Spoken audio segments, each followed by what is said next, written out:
these balls could talk, they would walk along the bases and into the fields.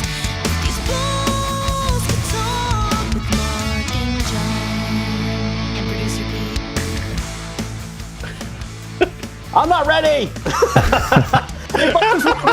No, wait. That's good because you're not ready because I didn't hit Craig yet. Hold on a second. Give me 1 You second. didn't hit Craig yet. Good. No. All right. I swear we're Now recording. Okay. Go. All right. Hey, ballers. Welcome to These Balls Could Talk, the podcast that never mistakes its middle finger for its thumb. Like Barry Jones. Anyway, this is Mark along with John and our producer Pete, and we're getting ready to discuss the latest in sports, tech, and pop culture. If you like what you hear or see, please like us or hit that subscribe button, or as someone on the show likes to say, tickle that little bell. I think that someone is you, but I think we say that every episode. That's never been confirmed.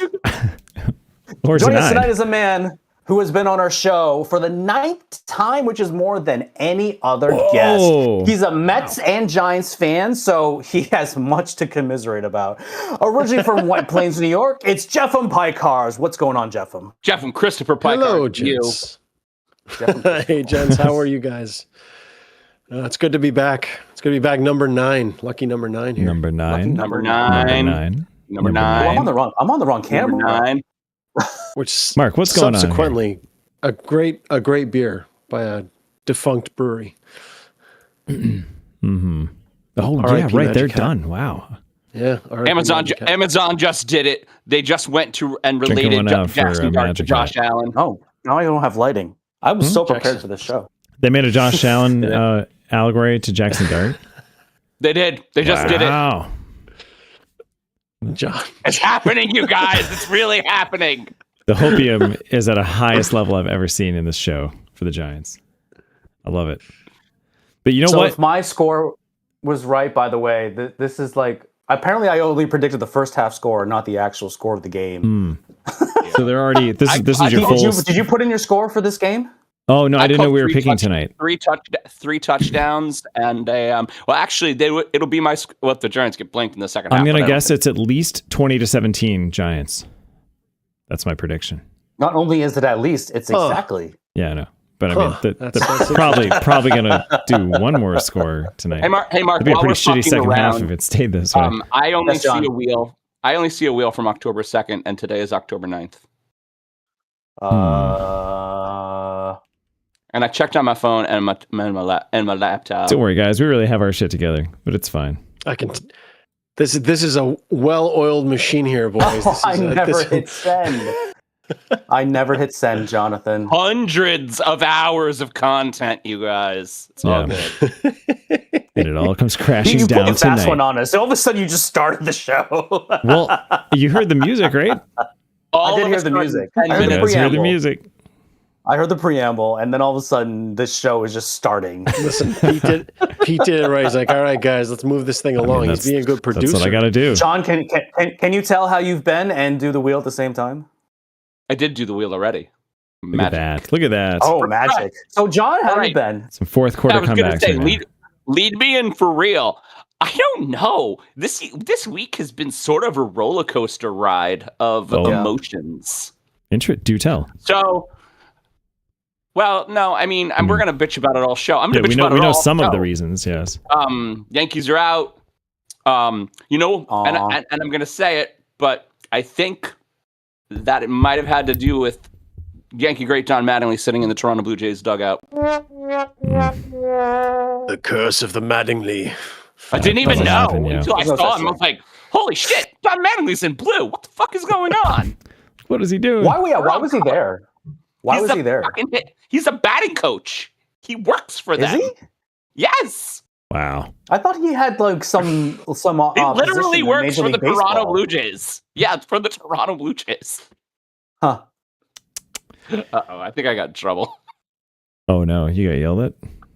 No, the door just closed quickly, so Oh, it's probably not Jamie. She's too scared. Steph closed the door over here. Perhaps my microphone picked it up. You know it shouldn't.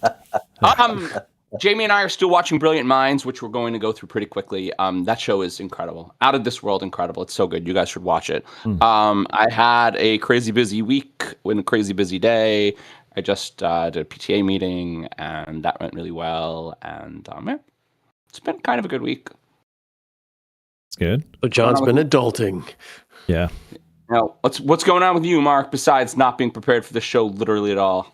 So yeah, I was totally not prepared for the show. Based off of a recommendation from fellow podcaster Jonathan Campagna, I have started to watch High Potential.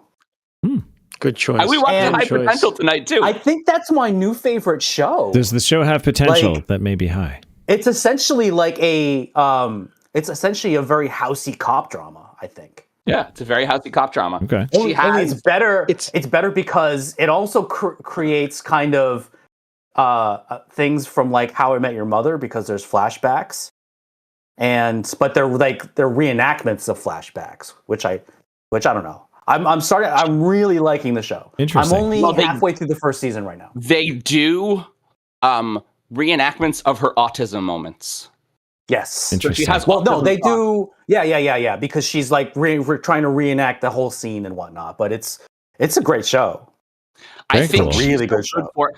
I think she's so good for it, and we even at the show weren't She sure is. that she could lead a show, but she's so good Yeah. for it because she's so she's like specifically funny, right? She like has a really good dry humor, and like you believe her that she's a mess because she kind of looks She like plays the same character that she plays in like The Mick, and a little bit like It's Always Sunny, just a little bit more, TV friendly.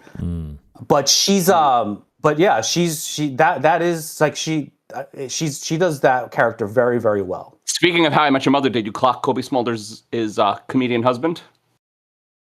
Yes, Taron Killian's in it. Yes. Taron Killian. Oh, wow. Taron Killian is in that show. He is a repeating character. He has like 4 minutes. He has like 4 minutes of screen time an episode because all he does is watch the kids while she police officers.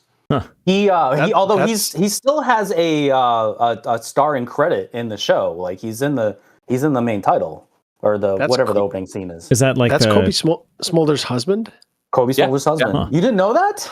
No. You didn't know that Gary Blauman was really Robin Scherbatsky's husband in real life? I did not. That's news to us. We also love the show, though. So just, I agree. She's great in it. I never would have thought she would be in a show like this after watching Always Sunny, but it is very good. And yeah, we can't wait. We're all caught up. We can't wait for the next episode, Yeah, which is rare for me and us. Jamie too.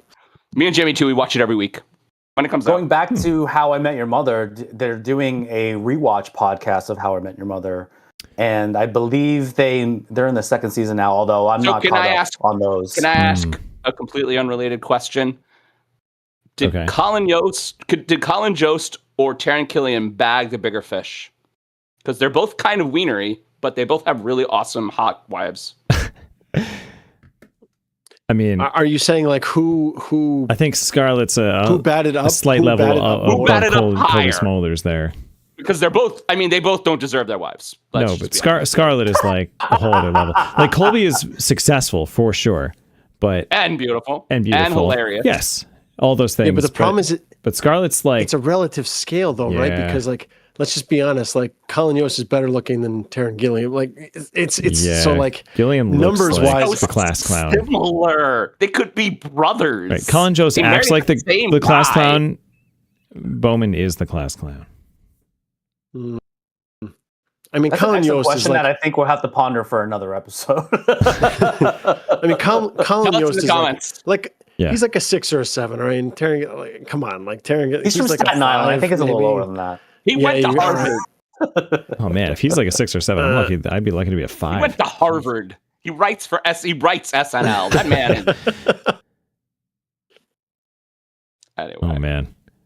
I'm saying First the Giants relative rookies numbers. with rush touchdowns in the same game since 1980. Cam Scatterby and Josh Jackson Dart. Just saying. I love how John has already moved on to the Giants. Of The course Yankees he are has. dead to him. They're The beating Philly Yankees are right dead to him. Dead. I can't wait for the Giants to be dead to him, and then he's like, "Go Knicks." They're dead to me until they fire Aaron Boone. Swear to God. Both So QBs look mad, good but we'll though get in to this that. game stat wise. I would just like to applaud John for being a proper New York sports fan, because that's what we do. It's Yeah, oh we no, can move on. what's next? What's next? So many teams. To be fair, John is always the stereotypical New York sports fan. true. Damn. It's true. He I was even trained by celebrated the the New York Liberty when they won their title. Hey, man. I'm excited to hear him WN rant about though best- this whole thing, Best just based on WNBA team. based on some pre-show fiery text that flew into our inboxes or whatever. The text our threads phone were very apps. fiery. Very fiery. Okay, and I apologize for those. But the only way I was No, keeping don't Why? apologize. Don't apologize for that. no, but the only way I was keeping the world up was bitching about the team. That was the only way it was working. That's how you do it. If I didn't bitch, they were sucking. I love how you And believe didn't that. bitch I in- love how you believe I didn't that. bitch in game 1 or 2, and they were fucking terrible.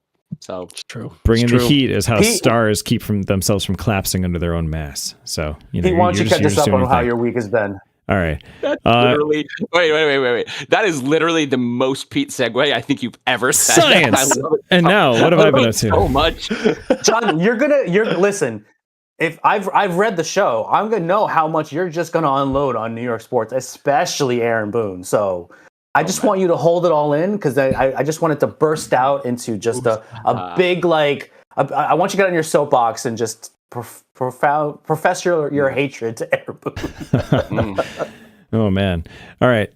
Well, I won't hold that up for too long, but I will say, Jefim, I have to thank we personally have to thank Noah for his hand-me-down school bus toy because Liam's been getting a ton of use out of that lately. Amazing. His new game is bus and truck. That he points at the truck and then points I at you wish and I you're had a like truck truck. noise on this now. And I'm like, oh, I have to push the truck. And he's like bus, and he's like, I'm gonna push the bus. So Liam drives the bus around in circles around through the house, and you have to follow with the truck. And if you don't, he looks back. He's like, truck. I'm like, come on. Right. What are you doing, Dad? They're You like, got to come get on, keep up. Yeah. So that's fun. And then every time it gets to like the border, the threshold between the two different floors that are at slightly different heights, he's like stuck.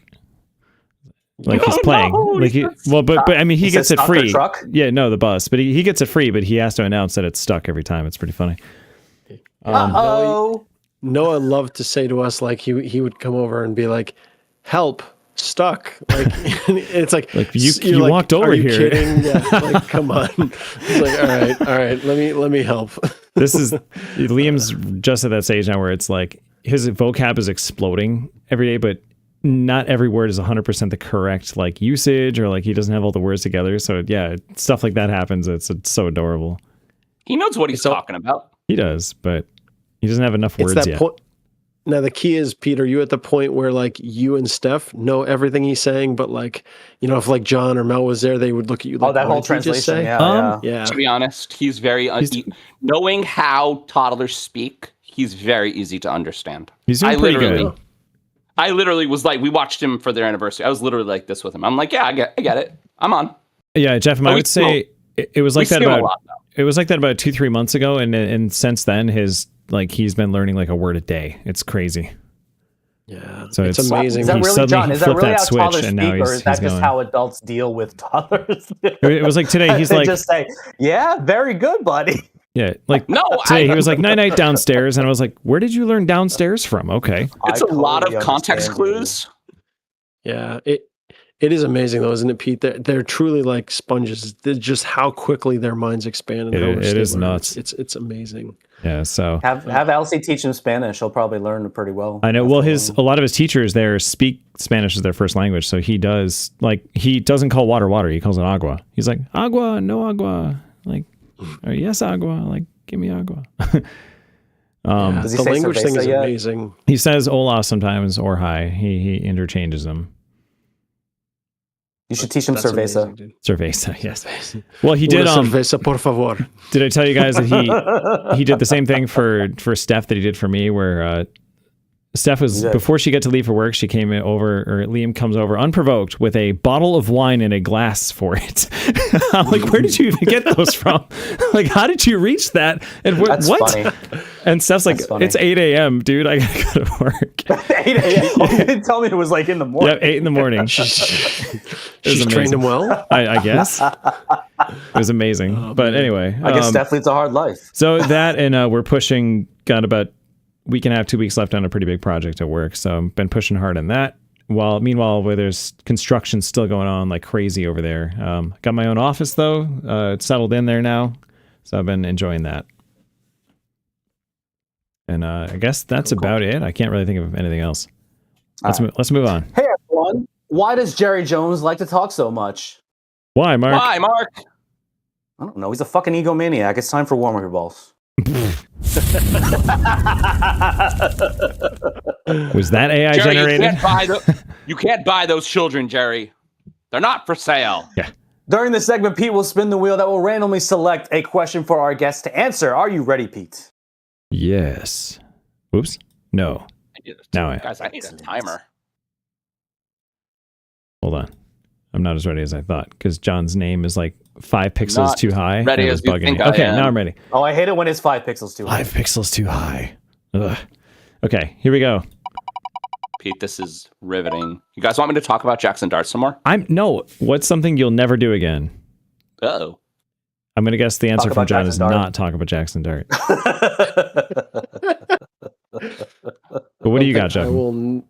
Something I'll never do again. I don't know. I mean, I'm trying to think. Is there anything? Definitely think about how we were in our 20s. Oh, well, I mean, I'll never jump off a porch again. That was stupid. From the second story porch I mean, again. there you go. My knee still hurts from that fall. Yeah, but so- did you catch them? I mean, I did, but Well, no, then I mean, Well, I mean, that's more successful than Aaron did, right? Didn't he jump off there and like mid stride realize he had broken his ankle?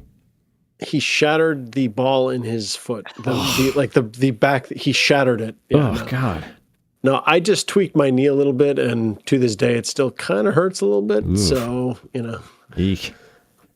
yeah, no, I definitely won't do that again. But no, I was trying to think of like something fear-based, and I don't know. I think I've done a pretty good job of like pushing through most of like, yep, okay, I was afraid of that, and I did it. Okay. I'm sure there's something like that I would not do again. But There's a term. we'll stick with the porch jumper. All right. There's a new term in skiing that I've seen where, like, if you go down some crazy ass chute that just looks ridiculous and you're so scared and you're like, fuck it, I'm sending it. At the end, if you survive, you go, once is enough. and everybody cheers. It's like, you know what? I did it once. That's all I got to do. So that was Jeff's once is enough moment. Was jumping off the I'll throw a porch. serious one in there, and this was also from my 20s. Mom earmuffs, if you're listening. Uh-oh. There were a couple times when I used to work in Connecticut that I would drive home very drunk, and I remember the last time I did it, I had to pull over 3 times to do some ungodly things. To this day, I have no idea how I got home. But that was the last time I ever drove home drunk. We don't condone driving drunk do here. not. This is why we say it's things we will never do again. Not. Yes, never do it again. And I haven't done it since then. I'd probably never, sled down anything in an inner tube. Probably, yeah, you should probably. Yeah, that avoid is definitely John. a never That's- again for John. Probably Do they know the never. story of John barrel rolling through the air? Jesus And Was this the collarbone? So much dumb shit. I would never Or commons tray? jump a barbed wired fence and enter an abandoned building in an abandoned part of town. John, if we allegedly did that, If we ever did that. if we allegedly did that, which we didn't, And cannot confirm. cannot confirm nor deny this. Like we definitely could have got we had a great got murdered in that building. We for theoretically would have had a great time. What was the problem? Theoretically. Maybe Yeah, before we get accused of a crime, we should go on to the next question. yeah. I was going to say, yeah, all right. Segue. Like Jeffem, for me, it's jumping off of very high stuff onto questionable landing zones. If Like, Jefim off my ever roof. jumped a barbed wired fence and entered an abandoned building in the middle of the night, he would also regret that. He would. But he did. If it actually happened. Yes. I would not theoretically regret that at all. It's a good memory. It's a fun night. Once is enough. I don't either. Okay. I don't either. If you could relive one day from your past, which would it be? Probably not jumping what a off the great- I mean, porch. Great follow-up No, question. that Yes. that is a good follow. But no, there's I mean, this one's easy for me. It was the birth of my son, no question. There you go. That moment, like my life changed forever. Truly, Seconded, I know and I assume thirded. Yeah. Yeah. I mean, that's an easy one. Yeah, that one is easy. I mean, like your life just changed. Everyone says it is the cliche, but it is 100% true. Like you see that child, you hear that cry, like it's just like, oh my God, like that moment, like it's just, you just know, like your life will never be the same again. Guys, why is it so much fun to watch Cam Scadaboo play football? It is. It's the best thing about this season. Smash. Also, he's the only one that hasn't gotten injured, even though he literally runs into people on purpose. He's the only running back left, pretty much, of the rookies. He literally just runs into the line. He just runs right into them. I literally watched a play where he rammed the same guy at least twice in one play while he was running the ball. Like he rammed headfirst into a defender twice. He bounced off him and did it again. It's like, what are you doing? He just drew a face masking penalty. He just drew it. He's just like, yup, all right, 15-yard penalty, first down. Oh, wow, I'm watching it right now. Okay. Yeah, I don't know. I'd say for me too, Jeff, and like birth of my son was incredible. One that a twist on it would be if I could relive a day, but run it a little bit differently now, knowing better, is redo our wedding day, but not be beholden to the photographers every 5 seconds, so we could actually enjoy more than 10% of our reception. That happened. That's literally a complaint, literally from everyone who's ever gotten married. Right, but I was about to say that probably all of probably Jeffin's wedding too. Like we had the same problem. Yeah, it's a thing. The bride and groom, the wedding is not for the bride and groom. No, as much as you like to think it is. It's not. So, all of you being married men, have you guys ever thought about renewing vows? Eventually, to make it a ceremony that's a little bit more for everyone, for you guys. Eventually, as the only one approaching 25 years married, I probably will then. Oh shit! Right? That's fair. That's fair. Yeah. I'm literally in a really scary, insane way. That's only 6 years from now. I know. I was just thinking about that. Wow, 19 years down. Damn. That is a truth fact. Yeah, I'm sure I'd love to eventually. And yeah, you've been together for almost 30 years. 97 is almost 30, 28. Maybe that'll be when we finally get back to Kauai. We'll make everyone go there. Well, run, Jackson, run! Run, Jackson, run! Oh, Masha and I had had kind of a more private ceremony. Oh, yeah. That is true. But the plan is always, and it still is, who knows when that'll happen, because Masha's pregnant, but our current plan is to do a reception, basically. So it's not necessarily renewing the vows, Mark, but it's actually like do a reception, do a destination, invite all our friends, and basically like we're all going to go party somewhere, basically. Yeah, it's to celebrate the marriage. Yeah, exactly. I mean, that was always the plan. Mm-hmm. It just kind of kept getting by certain life events. It's okay. Better late than never, man. We're always ready to party. You don't necessarily have to do life in a certain order. Yeah. 3 minutes. Next question. All right. We're doing so well on time. I thought that was pretty good. All right. And here we go. If you could instantly have any animal as a loyal pet, what would it be? Like if you're a D&D ranger and you're like, yo, you're my dude now. Or that's definitely a different question, Pete. That's not from the... I spun the same wheel. If you're a pet, or you can make friends with a bear. I mean, yeah. Are you not man enough to be friends with a bear, John? I mean, I don't know. I mean, I'm gonna be boring here, and I love my dogs. I love dogs. Aw, Lucy. I'm gonna be lame there. I know it's any animal, but like Lucy's laying here next to me on some laundry, so I gotta stick with dog. I believe I've said this on the show before. I would love to own a Bengal tiger. Interesting. It's just why a cat, Bengal right? tiger? It's just a cat, very right? Big cat. Have you ever seen domesticated tigers? They don't know that anything but being a cat. They're just like exactly. Yeah. Guys, I think that Raja in Aladdin could be a real thing. Oh yeah. Why? Why, Mark? I would only allow this if on Halloween you literally dressed him up as Battle Cat. Hey, wait. And wrote him so a as a little boy who always wanted to be a high fantasy action hero, there is a coolness factor of being like best friends with your horse, and the horse knows everything you're doing. Mm-hmm.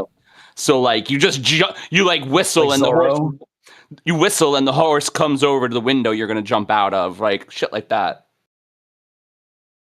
Yeah. Also, okay, all right. Jonathan Battle Let me throw and it. Let me throw it to something I think that we're mostly caught up on, with the exception of Pete. How cool would it be to have a bald eagle as a pet, like Eagly in Peacemaker? Oh, wow. Eagly seems like a dick. Eagle does seem like a dick, but a loyal dick. A loyal dick. I mean, he's a dick, but he's our dick. I mean, literally, that describes Eagly. I know you haven't watched it, Pete, but that describes Eagly as the character. I mean, if we're talking like totally outlandish, ridiculous, like, yeah, we are, and even like potentially fake animals, like obviously, I'd love to have a T-Rex as a friend. You know, like that'd be awesome. Yes. Like if we're going all out with this, like here's my buddy. Yeah, I may as well say it the way Charlie Day did in Always Sunny. Duh, dragon. I mean, oh my god. You couldn't ask the T-Rex to grab stuff though, because it's got the the tiny hands. Well, no, you got to get him. Eat. The ultimate combination in the universe is a T-Rex with those claw extendo arm things from the 80s. The hands, yeah.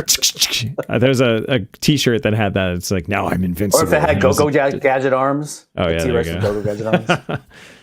Amazing.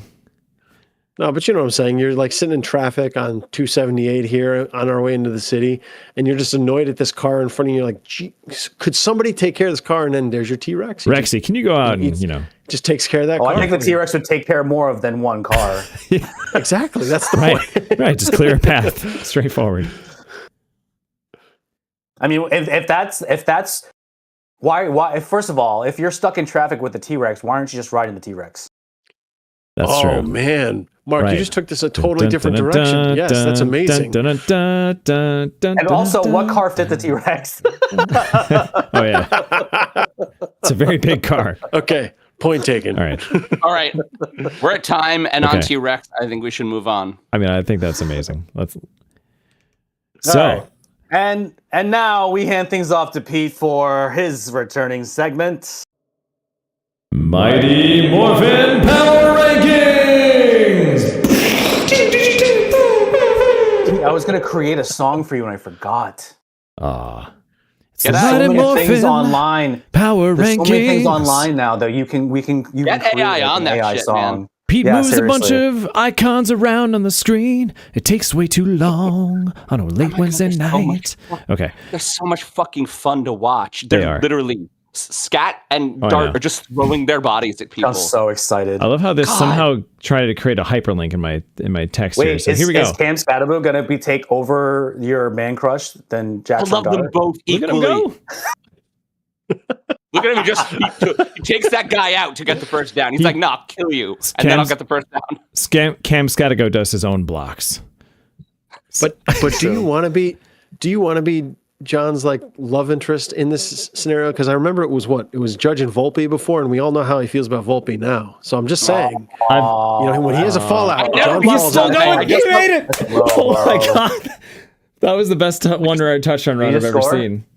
He did. He just literally killed a bunch of guys. He never stopped. That was like 10 seconds. All right. So guys, Demario Davis last week called him a bad little kid, but we'll talk about that. All right. We're off to a great start with not interrupting Pete, by the way. Everyone quiet!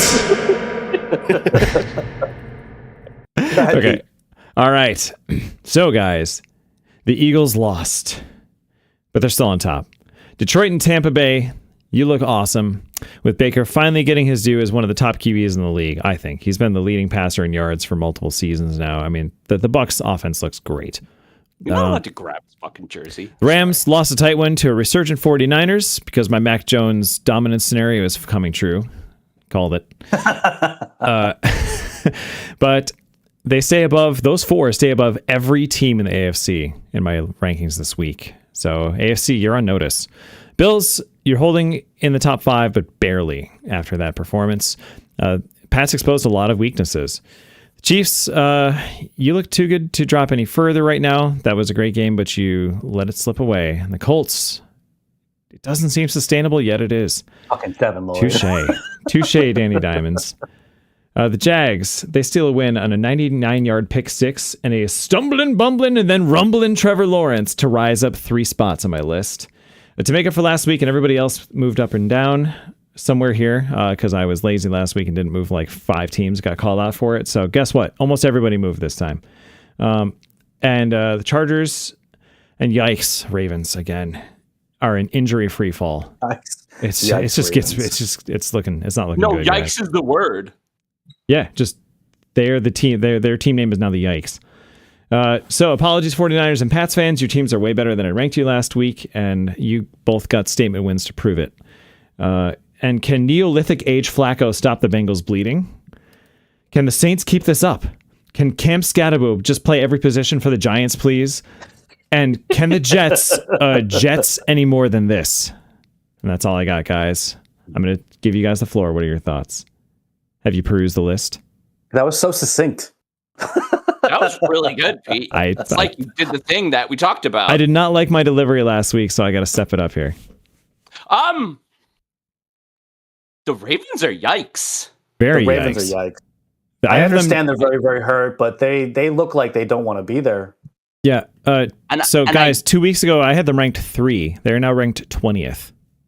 Well, and I can't. In theory, they have the best roster, but they just haven't been playing. If they weren't all injured. You know who is the most fun that I'm having, besides Kim Scatterbo, the most fun that I'm having watching football right now? The Bucks. The Bucks are so cool. They are the new number 3 I gotta say this in this ranking here. With Detroit I have as number said 2. multiple times. Wait for it. It's coming. I have said multiple times that Baker Mayfield is not a good quarterback. Yes, you have. I am starting to turn that around. Okay. Because, he didn't get a fair shake in a lot of his stops. I don't know if he would do the same thing on other teams. Maybe the Lions. Yeah. Maybe the Packers. Maybe if he was on. I don't think the Packers. They don't have the weapons. I'm not 100% sure he would do what he would be doing on the Colts. You know what I find really interesting about the Bucks, and this might go back to well-coached teams. Bucky goes down, and Rachaad White comes in last week and blows up. Rachaad White looked like the best running back in football last week. That's what you always say about the Rams, right? It's like. It's the scheme. The 49ers are the same way, right? Please get better. Really good offensive schemes. I need one fantasy. It also seems like the Lions are playing angry, like they lost game 1 and now they want to win by 40 every game. Oh yeah, I mean, can I tell you? I could have put them number. I could have put them number 1 than the offense. Yeah, right. Hutch is feeling good. He's back. Right. He has new knees. And now they've lost like their top 2 corners, but their front 7 has been pretty good, especially in the pass rush. And with what's been going on in Jets land, Aaron Glenn may have been not so good of a defensive coach. And the new DC that they have now, which his name escapes me right now, seems like he's pretty good, and he's definitely got that team fired up. And that defense looks pretty good. Yeah, I mean, it certainly helps to have a lot of players back. Remember last year they had like 15 people in injured reserve. Most of those were defense, including Hutchinson, who was their best defender. Now, I would probably say, Pete, that with the Eagles losing last week, and I'm struggling against the Giants, apparently, I would probably have put the Lions 1, because I think the Lions are far and away the best team in football right now. Well, I mean, if I was able to do the rankings right now, I probably would have done that. But I'm not this. No, game, even before this game, I think John's right. I could have easily put the Detroit Lions at number 1 and felt fine about it. But I wanted to give the Eagles the benefit of the doubt. Well, that's not really how this works. Sports is empirical. You lose against a team that you're worse than, you go down, like the Ravens.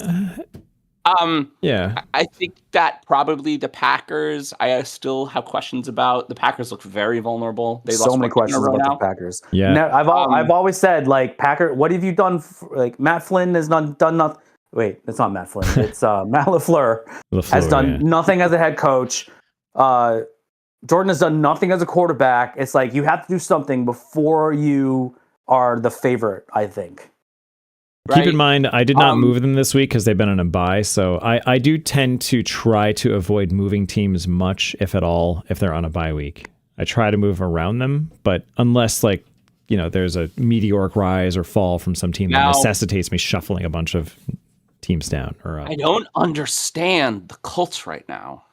I don't understand. That's why I'm like, it's a good running game, and they're protecting Daniel Jones. Yeah, I have him at 8th because it's just they got a lot of talent around. They have an above-average defense. Yeah, Josh Downs is a good wide receiver. I guess. Do you think Taylor's going to be able to keep this amount of performance up, though? He's not the youngest anymore. He's still young, but he's not the youngest anymore. He's still young. I guess so. I saw something that he was. I didn't realize this. I thought he had been in the league for like 10 years. He got drafted in 2020. Yeah, he's not that old. And he's just had injury problems, so we didn't know if he'd ever be the same again, but it sure looks like that right now. He looks pretty good now. Yeah. John just can't believe that Daniel Jones is succeeding somewhere else. That's what's going on. I can't either. Listen, if you're if you're good enough to make it in the NFL and you get like 10 seconds to throw a ball, you're going to look good. Yeah, but that's a good point. Jeff, like you pointed out earlier, John is a true New York sports fan. He's moved on already. So there was a moment in this preseason where Daniel Jones, his doofy face, but he had no shirt on, or shirt was see-through, and he was just like completely jacked. And I'm like, the fuck? Again, Daniel he is Jones, an NFL athlete. No, Daniel Jones, and I said this when he was fucking signed, looks like the guy they picked to play in the TV movie about Eli Manning, or about Peyton Manning playing Eli Manning. I mean, like, he's just a big fucking doofus. Right. And he still looks like with a doofus. A jacked body, apparently. Apparently he's a top 5 NFL quarterback. Who knew? Pete, where did you have the Steelers, by the way? They're 21st, and it's the AFC North leading Steelers. Yeah, I know. How they went down without playing, I don't know. I was about to say, how are they 21st? I thought about 3-1, aren't they? Aaron Rodgers. That's Aaron my Rodgers. I think the Commanders are a little high, and the Jags deserve to be over them, because actually the Jags are super fun right now. Etienne is finally having the season we all thought he would have for the last 5 years. So the only reason I haven't put the Jaguars above the Travis Seahawks Hunter's and Commanders, it's quarterbacks. Travis Hunter's a good one. And how did the Bengals go up? How did the Bengals go up? The Bengals are dog shit. Because as old and ancient as Flacco is, it's better than a backup quarterback. He's stemmed the bleeding for 1 week. I'm not 100% convinced on that, but we'll talk about that a little bit later. Pete's bought into the legend of Joe Flacco. That's what I'm hearing. I mean, you definitely, the Jets being the worst team, I agree with that. Yeah, I may have watched Pat McAfee I'm not 100%. Yeah, go get all excited about Flacco going to the Bengals. So maybe here's what I don't understand. I don't understand how anyone ever moves the Jets out of the last place, because they're the Jets. That's all you have to know. It's awful. the Jets. It's a chance they may. I thought the Saints were going to be stuck down there all season. They have proven me wrong. They're up to 26 I don't now. Know how a team but the Jets may never leave that spot now. Yeah, it's so bad. Worse with Aaron Glenn. Besides playing a young Giants team, which they were, and the Giants made a ton of mistakes last week. They played an incredible defensive game, did they? They did. By the way, 5 turnovers, but vets like Carl Granderson and Demario Davis felt young. They played young. They did. And Kool-Aid, who is not a vet, who is a rookie, Kool-Aid got 2 interceptions because he has a cool name, I guess. I don't know. It's the rise of Kool-Aid McKinstry. I saw a fan with literally the Kool-Aid Man hat on, like mask over their head. It was incredible. Dude, I've seen people with a Kool-Aid Man tattoo. Oh, yeah. I love that shit, man. Because Jets fans go crazy. Love it. All right, so I'm going to say... I'm just glad you guys are finally giving Baker Mayfield some love. I was telling you guys that 2 seasons ago. Really I will say, even last year, he was warming up on me a lot. And now this year, I'm like, yeah, he's good. You know what's fucking crazy about this season for Baker Mayfield? He loses his top 2 guys, right? He loses Mike Evans and he loses Chris Godwin. And here's Emeka Egbuka, who is a 22-year-old rookie. He looks like the best receiver out of the draft. Out of his fucking he's going to be offensive rookie of the year. Yeah, he's definitely on that. Good. He's definitely on that trajectory. And there was a moment where he does this crazy one-handed grab, and Baker Mayfield, being the guy he is, he's like, "Don't you fucking disrespect my balls." He was like kind of fucking with him. Yeah, Mayfield. Episode title: Don't disrespect my balls. So to end this, I think Mayfield has finally won over a lot of people when I guess he was trash talking back and forth with a fan this week, and then he posted about it and had a good laugh, and he said, like, when I was a rookie, you guys would have said that I was immature, and now you're actually praising me for doing the exact same thing I did like 6 years ago, and now you call him to say I have dog in me. He's like, doing that. I haven't changed a fucking thing. Well, he also that admitted how much of an asshole he used to be too in that same press conference. Now it's a refined asshole. Yeah, that 50-yard pass he made was cool. He's always had an arm. Yeah. So guys, All right. I'm going to say it once. That's about it. Last second, or are we done? We're done. You have the Steelers. 9 minutes. You have the Steelers. You're at 9 minutes and 30 seconds. So hurry up. Yeah, you have the Steelers too low. Okay, they kind of got lost in the shuffle. We'll see how they do when they come back from their bye. It's still Mike Tomlin. It's still Mike Tomlin. I know. I feel like this is the year where they get under 500 for the first time in Tomlin's career. No, I don't see it. No. They're leading the division 3-1 right now. Yeah, I know. And their division sucks. Yeah, I guess in a way it's because their division just absolutely imploded this year that they'll somehow luck their way into 8 or 9 wins again. Or 9 wins again. They just cleaned up their scheme and Jalen Warren is a great running, passing back. Yeah. Let's just worry about that. I think part of it too is a lot of the teams above were either more exciting or were falling from a much higher place. So I couldn't quite put them below Pittsburgh yet. But we'll see. We'll see next week how it adjusts when they play again. John, I think you're going to love this. Aaron Rodgers was bragging that Myles Garrett had not ever sacked him. So I think Myles Garrett is just going to eat Aaron Rodgers for lunch. That would be pretty funny. All right, that's my prediction. That's a good idea. But they're managing. But they're managing him well. They're not asking too much out of Rodgers. All right, we moving on. Moving on. We would like to thank one of this week's fake sponsors, Waffle Wave. Whoa! Smart kitchen tech that texts you when your breakfast is Instagram ready. Waffle Wave, because golden brown is a lifestyle. I would buy that. But wait, is the waffle making social media shoulder. posts? What's happening here? I don't know. It's ChatGPT. How is it Instagram ready? All right, these are songs from 2005. Woo-hoo! Yeah! Woo-hoo!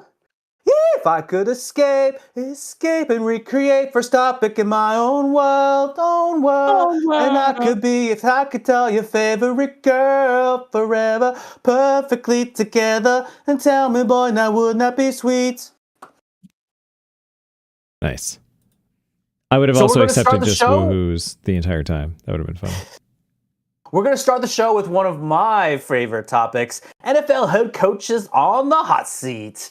After lots of bad losses by some NFL teams last week, I was really surprised that some head coaches weren't given their theoretical pink slips. But there are certainly some jobs that aren't as safe as most around the league. For my count, I see Mike McDaniel on the Dolphins, Zach Taylor on the Bengals, Kevin Stefanski on the Browns, Brian Callahan on the Titans, Jonathan Gannon on the Cardinals, Dave Canales on the Panthers, and of course, Mr. Brian Daboll on the New York Football Giants. Now, we've seen some desperate moves from these bunch of coaches, and also their fan bases are wondering why. So, everyone, what NFL coaches are on the hot seat, and do we feel their decisions are affected by that? Well, I mean, Brian Daboll is. Yeah. Right? And we've been saying that all year. I think what's really interesting is, and I heard an interesting theory today that the NFL gave the Giants such a hard schedule so that they would definitely lose, so that somebody like Daboll or Shoheim would get fired. And just there's the NFL is so interesting because there are a couple of teams that are good and they've always. There's an algorithm associated with the NFL schedule, right? I agree. Yes. But nobody just says we're going to give the Giants a really hard schedule. He's saying that they put their finger on the algorithm.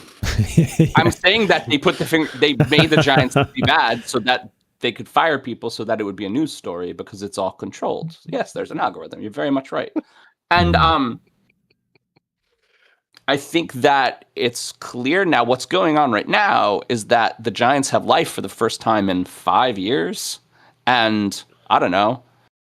So did Daboll promote Jackson Dart and Cam Scatterbo because his job was on the line, or was that the right thing to do? Or both? Both. I think that's true, right? Listen. The way that I heard them talking I think that this year, this draft, they went for guys who seemed more functionally solid. And I've said this a lot of times, and to you guys and on the show, that the Giants are notoriously bad at picking rookies. There is some percentage that they have the lowest percentage of kept first-round picks and actually draft picks of the whole entire league by far. So who deserves to be fired in that scenario? Right. Now, what happened? Sorry, Theo Johnson caught a big pass, 3rd and 8, big pass. Now, does the rest of the league? I mean, we're talking about coaches, and the thing about professional sports is that it's really easy to fire coaches when things go wrong, and I think that happens all the time in every sport. I think especially NHL. Coaches I want to pivot what's going the last on. 3 years there. I want to pivot what's going on in Cleveland and technically Cincinnati as well, because I think both of those head coaches are on the proverbial hot seat, even though no one's really talking about it. But Cleveland is just a fucking dumpster fire when it comes to quarterbacks. The fact, by the way, did you guys know that they still have Bailey Zappi as in the quarterback room? Which is why Shedeur. So they traded Joe Flacco to the Cincinnati Bengals, who I think are also panicking at what's going on because Joe Burrow is hurt again. Of course.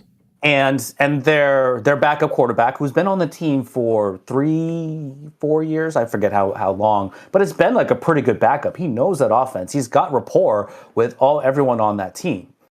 But I'm worried that they made that decision a little bit too. Like I don't know why they got Joe Flacco. Like Joe Flacco is an old man. He's really no good. And the fact that they're starting him, like they got him for a bag of potato chips yesterday, and they're going to start him on Sunday. I need to charge my computer, I guess. Oh, you know what I think? Someone else. You know what I think is a much better decision for the Bengals, and I agree with you. By the way, I think that the Bengals head coaching, the whole coaching staff is on the hot seat because they spent so much money in the offseason. I think that Jameis would have been a better choice. It would have been much more fun for sure. Why didn't someone choose Jameis? Yeah, that I don't understand the Jameis Winston hate.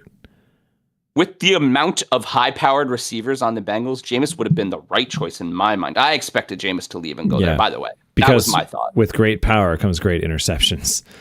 What Jameis does now, if you guys don't follow Jameis Winston on social media, and by the way, you should because it's amazing. Jameis gives motivational speeches on his Instagram while walking in weird places. Like he literally climbed the Empire State Building talking about how everyone needs to climb. I don't want him to be my NFL quarterback, though. He's so fun, though. I think Jameis got hired. He's better than Joe Flacco. Yeah. I said this already, but I think Jameis got hired this season on the New York Giants to promote the locker room. That's it. So he's essentially their social media manager. They're paying him a lot. Yeah, pretty much. Social media manager. What do you guys think about someone like Kirk Cousins? I know they probably can't afford him on their cap, and they probably wouldn't want to as a rental. Because they're still paying Deshaun Watson. No, I was saying for the Bengals. Oh, the Bengals? Had they done that paid instead? Out Joe Burrow. They paid out Jamar Chase. They paid out T. Higgins. That's the thing. But like, say suddenly the GM does a miracle and finds a loophole and could get Cousins. Is it? Is that a tangible enough upgrade from like a Flacco or a Jameis Winston?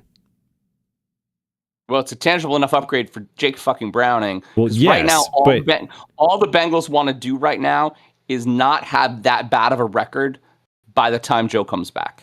I'm not 100% convinced that Flacco is an upgrade from Jake Browning. I'm really not. That's what I'm kind of concerned about too. It's Jake Browning is a garbage human. I will say though with Flacco, I mean, Jake Browning's faced some pretty bad, pretty good defenses. When's the last time Flacco's had this much talent at receiver to throw to? Like Chase when he won the Super Bowl. You know what? I was about to say when he was on Baltimore, right? Horrible. Ravens in 2012, but like, I mean, it should be easy for him. Like Chase and Higgins they make shit easy. It's amazing when you have good receivers and they're just open. You need time to throw to those receivers though. And is Dart okay, John? Browning has not had a lot of time to throw to the receivers. I don't know. He was laying there for an awful long time. He might have a concussion. Yeah, they're gonna put him in the tent. Oh boy. All right. Well, as John's hopium hangs in the balance, focus. Can we? John is worried about his. How about we move over to Miami, or unless you had a thought. I was going to say No, I was going to say Miami. I don't understand how Miami has not already fired Mike McDaniel. Yeah. And the one team that I'm sitting here saying, and the Jets started 0-5. Aaron Glenn should be fired, but because it's the Jets and Woody Johnson, he's definitely not going to be fired. And it's his first year. Yeah, but it's still 0-5, and the team looks like a total mess. I mean, it is ridiculous. Like, I don't know. But point being, he probably should be fired, and that's why Woody Johnson definitely will not fire him. He's going to keep him probably for the whole season and maybe extend him 2 or 3 years. They need it. That would be what Woody Johnson does. Maybe you'll do better after I pay you all this money and get you stuck in our contract. Probably needs a new DC, or he just needs to take over the defense altogether, because that defense is better than what they're performing. The Jets, I think, have the 3rd worst defense in terms of yards and points in the league right now, and they're definitely better than that. Oh yeah, I mean they have way too much talent to be that bad. Although who do they have? We've totally lost John. Yeah. John's very concerned. Sorry. So folks, it's funny. This is classic John. I'm gonna just call it out. If you heard him like literally 30 minutes ago, Jackson Dart and the Giants were going to become the best team in the NFL. 27. It was incredible. It was incredible, and now. Yeah. The whole season right here is going down against the Peter Stephan #1 ranked Philadelphia Eagles. I literally just saw Russell Wilson throw the ball directly into the ground. Russell Wilson. He did do that, yeah. Directly into the ground. That man is a fucking dinosaur. He's older than Joe Flacco. This episode is the documentary of a New York sports fan. Aw, Scat's checking on him. Scat went in the tent. Oh my god! How can you not love that guy? I have a concussion. I'm so sorry, guys. This episode is off the rails. Oh, this is ridiculous. I think Scat's just checking on his friend. John, I love the Giants, man, but John, this is hilarious, dude. So back to the Giants and Dable. I'm stressed out. Anyway, we're at time. We should move on. Yeah, so let's move on. We are at time. All right. Sing us the song, Mr. John. Mark. Fucking hate sports. Hey, you, I don't like next topic. No way, I think I need a new one. Hey, you, I want a different subject.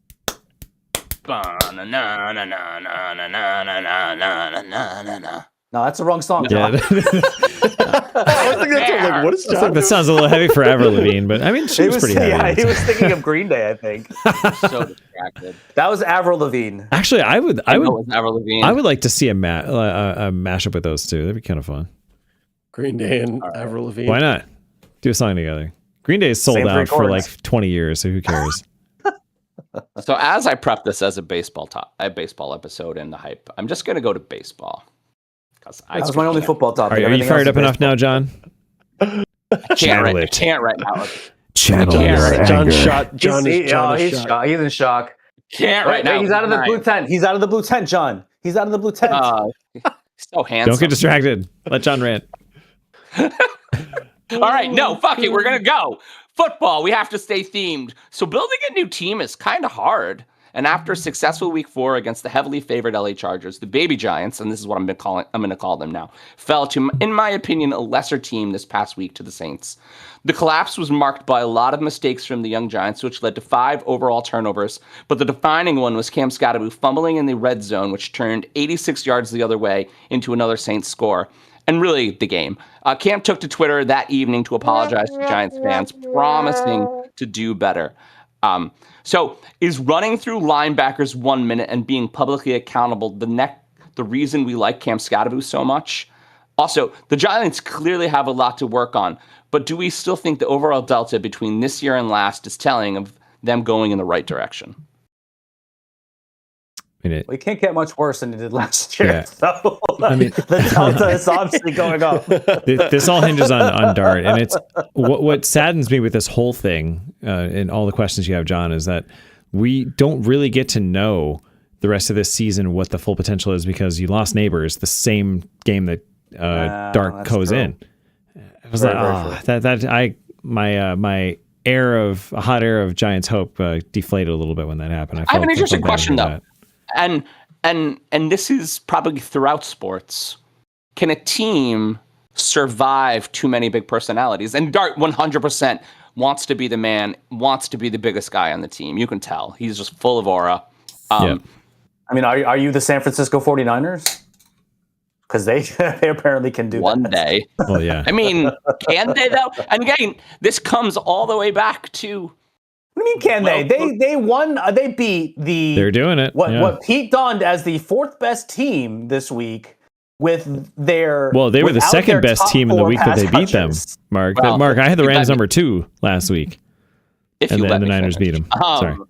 I would say that's because Open your microphone, it is an incredibly well coached team. Yes. I don't think it matters who plays in San Francisco. I mean, it helps that they have Christian McCaffrey. That's the gene. That's Yes, the genius McCaffrey of is Kyle definitely helping Shanahan, right now.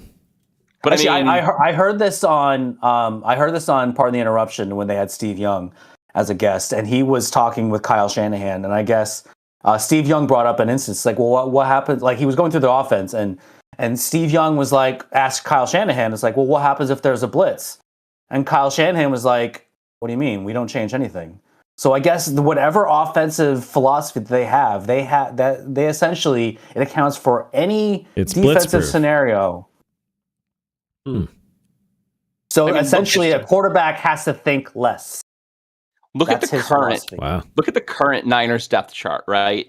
Kendrick Bourne apparently is good. Ricky Pearsall apparently is good. Well, Pearsall is Everyone actually else really good. is hurt. Yeah. Is he though, Pete? Did you Oh, know hurts. about him last year? Did you know about him 2 weeks Yes, ago? we did know about him last year. He got shot. Yeah. No, he actually did flash a lot coming back from getting shot last year. And he was, don't forget, he What was a part of fucking that weird- massive what a wide fucking receiver. Weird ass sentence. Okay, so the way that like 8 running backs looked amazing out of the draft this year, like going into the season, like, it was the same thing with receiver last year, and Pearsall was just one of those great receivers that the Bills didn't pick and do you picked know- Keon did you Coleman know about instead. Jake Ton- Sorry, that's Did you know another about rant. Jake Tonjes. Jake Tonjes. I wish there was a drinking He's game some over random every time tight that end. Pete mentioned a wide receiver that got picked. I over mean, him. Yeah. this team is so fucking weird that Mac Jones is relevant again. It's insane to me how good they are with with literally no one. Yeah. So Well, what- okay, I think- McCaffrey is You mean having kind a of like resurgent year. Kind of like the Patriots used to do? Is that what I'm hearing? Yeah, but the Patriots happen to just Well- have the best quarterback that ever played the Yeah, freaking the Patriots game. had Tom As much as Brady. I hate to say that, but it's true. Tom Brady made So you're everyone, saying I don't know. So I don't know if So Julian by the Edelman chain would have been a rule, Hall then of you're Fame. saying that Mac Jones is the second coming of Tom Brady.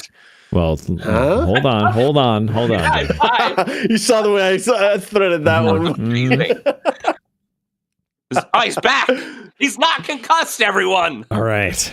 Although Jeff, that would fulfill my scenario of Mac Jones taking over the 49ers and leading them to a surprise win of the division, which is There you go. that was my preseason That'd be prediction. fucking amazing. You paid Brock Purdy like $250 million, something like that. And Mac Jones is the one that leads you to Jesus, I pay Brock so much It's- when it had nothing to do with him. Have we ever seen a player rise and fall so far? To extremes? You know what, Brock Mr. Purdy- Irrelevant to Brock Purdy- $250 million contract to bench for Mac Jones. But you Like, guys what an called arc. it. I remember, what was it, 2 seasons Brock ago? Purdy's hurt. I know, It's but not hey, that he's been benched. but if this keeps Yeah, but- going, But you guys have been saying this. You've been saying Brock Purdy was nothing special. I heard you guys say it on the podcast multiple times. It's This guy. yeah, This no, guy he's is not impressed by Brock Purdy. Unfortunately, though, you- Brock Purdy has earned that right to it's his team. yeah. Until Purdy, he I will say proves this: that it's not. Purdy's got enough up here to run that crazy coaching scheme that you're talking about. That is apparently Right. blitzproof. Here's the thing that makes Brock Purdy good. He doesn't make a lot of mistakes. Yep, he's got the cerebral part of QB down. And then if he doesn't you have the take physical the talent. guys who really aren't working yet, like Mm-hmm. Bryce Young and Cam Ward, and they're maybe a little too little. They make mistakes. They make mistakes all the time. They do. Yeah, So They John, do lots of I turnovers. just gotta. How did we go from talking about the Giants, who you've been talking about all podcast, to somehow we've switched to the 49ers? How did This this is true. happen exactly? I'm not sure. Because you're on the best podcast ever created, and now we're at time. Thanks Fuck for reminding yeah. me, Jeff. Right. It's okay. To be Literally fair, could not stop you from talking about the Giants before. to be fair, You were Mark's just first like- topic ended up spending Mine half will the time always talking about the Giants. You know what's amazing? I don't know if you listened last week, Jeffem. We Oh, were I talking did. about football, It was and then all of funny. a sudden, John starts talking about the Yankees. Yeah, in the middle of the I football did. topic. It was really good. It was really good. Oh no! Honestly, I was laughing at you guys last week. I was like, Oh, "What is yeah. going on with this?" Who knows? John was in rare Listen, form. I was just smiling. John was in rare form. It's October. Fire. It's the month of chaos. It's fine. Fire. All right, let's move on, guys. Hey there, Delilah. What's it like in New York City? I'm 1,000 miles away, but girl, tonight you look so pretty, yes you do. Next topic can't shine as bright as you. Aw. I swear it's true. That was good. That was 2005. Holy shit! That was 2005. Yeah. So the New York Metropolitans haven't been the team that Steve Cohen probably had on his vision board, but that certainly hasn't been from lack of spending ludicrous amounts of money. Now, they were the only team out of the top five Speed. biggest spenders to not make the playoffs this year. Sorry, Jeffem. While 2 seasons ago, he seemed to have focused on people who used to be pretty good. He was primarily focused on spending all of his money on one key player this past season. Neither strategy seemed to have worked, and now we've seen slugger Pete Alonso deciding to hit the free agent market for someone to overpay for his talents, which could possibly still be Uncle Steve. Oh, and by the way, it was decided that Carlos Mendoza is returning next season, Mets fans. So everyone, will Uncle Steve change his strategy on building a team or just continue to spend ludicrous amounts of money on free agents? No, oh my God. Why? First of all, change the strategy? I came on this podcast and I told you guys, we asked how our 3 teams were going to do, and I specifically said the Mets did not have the pitching. And sure enough, You did. the Mets did not have the pitching. I do not know how you spend $300 million on a roster and go into the season with that pitching staff. That is one of the dumbest things I've ever seen a team do. And Maybe I don't think that's just Uncle Juan Steve. Soto to be a pitch too. Did they not seem to I mean, address? apparently. Like, did they not address pitching with any of the free agent signings? No, and it was a glaring need from last season. Literally, the pitchers ran out of gas in the postseason, and they just went into the season like, yeah, it'll be fine. Pitching lab. We'll figure it out. They took a reliever from the Yankees, and they're like, he's totally got the stuff to be a starter. Oh no. No, No, and the we've been thing down was, this path before with many teams in many situations. It doesn't work So like that. here's- No, here's the crazy thing. He actually did perform pretty well in the first half of the season, like you'd expect. The problem is when he hit his innings limit, he just ran out of gas. And in the second half, he just wasn't the same pitcher. But So he that just- said, I mean, Yeah. they depended on Kodai Senga, who has been hurt every single season he's been on the Mets. And they thought, this season he'll somehow be healthy. Newsflash, he wasn't. I mean, it was just a disaster from the pit. And it truly, if you look at the offense was actually pretty solid most of the season. It truly was the pitching. And I have to lay frustrating. that is not Uncle Steve. That is David Stearns. I don't know why no one is saying that about David Stearns. They think he's some genius from Milwaukee. And it's like, hey, this is a roster construction problem, very clearly. So, But you don't know think that how- Uncle Steve is pulling the strings with David Stern and all that, or you think this is clearly on him? I think this is solidly David Stern's feet. I really do. Okay. I think Okay. I think this was his mistake. If you read the quotes from him at the beginning of the season, he was basically like, no, we're comfortable with our pitching. It's like, I don't know how you could be. Like, this is you. We had nobody proven, not a single proven arm going into the season. And yet, to your point, we had Juan Soto. We had this $300 million roster. It's like, wait, what are we doing right now? Like, there was what's a minute that you had the best record in baseball, and it wasn't short. It was for a while. Yeah, first Yeah. half. First 2 months essentially. I remember that. Yeah, 'Cause- you guys 'cause had again, a huge lead, or The if one not bet huge on lead. the Yankees, the bet on the Yankees closer, Clay Holmes, he did actually pitch well in the first half, and then he ran out of gas, just like we just said. Kodai Senga pitched amazing in first half, got hurt, just like we said, just like he has every other season. And then from there, it was just like this smorgasbord of like mess of pitchers. We had Tyler McGill who got hurt, and then David Peterson, that left-hander on the Mets. Okay, I'm sorry, I'm raving about the Mets right now, and this is getting way too deep. Do it, baby. That's all right. That's what it's for. Oh, this is why we did this topic. Every Go for it. single season, they want David Peterson. They want David Peterson, this left-hander who is really a quadruple A starter. Every season they're like, wow, he's really good again. And he starts out and he's okay. He was even an all-star this year, which I do not understand, and then was the worst pitcher in baseball in the second half. Like, the guy is not a good pitcher. And yet every season they rely on this guy. So anyway, I'll get off the soapbox. It was the pitching, bottom line, and then the bullpen was a mess. Other than Diaz, Diaz was excellent. You guys have a lot of the same problems that the Yankees have. You have a very expensive roster with a number of rentals, and you have to decide who you keep. Yeah, well, I think at this point, I don't want to see it, but with the number of, unless Uncle Steve is going to open the pocketbook and spend like $400 million, I think they've got to tear this roster down and rebuild at this point. I just don't think they can afford it. John, I find it interesting that you said that, because I feel like they've brought up a couple of people in their farm system, especially Ben Rice, that, it has makes you feel like the Yankees have somewhat of a good long-term plan. The fact of it is that the Yankees hit with a number of rookies this year. They did. They hit with Ben Rice. They hit with Cam Schlitter.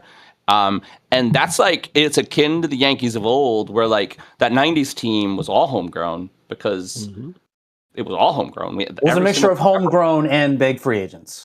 Except for Paul O'Neill, who came in and saved the day. I mean, that, Bernie and Andy and Mariano and Derek and all those guys were homegrown. And that's how you win. That's how you're good for a long time, because you get guys that are loyal and that are cheap. But the Yankees have the opportunity to do the funniest thing ever and get Pete Alonso, because we do need a first baseman. No, you have Ben Rice. Ben Rice is your first baseman. Yeah, you have Ben Rice is the catcher. Ben Rice should be your first baseman. Ben Rice is going to. I think it would be really funny. And Pete Alonso right now, I'm going to just say it, like, I love Pete. He is homegrown.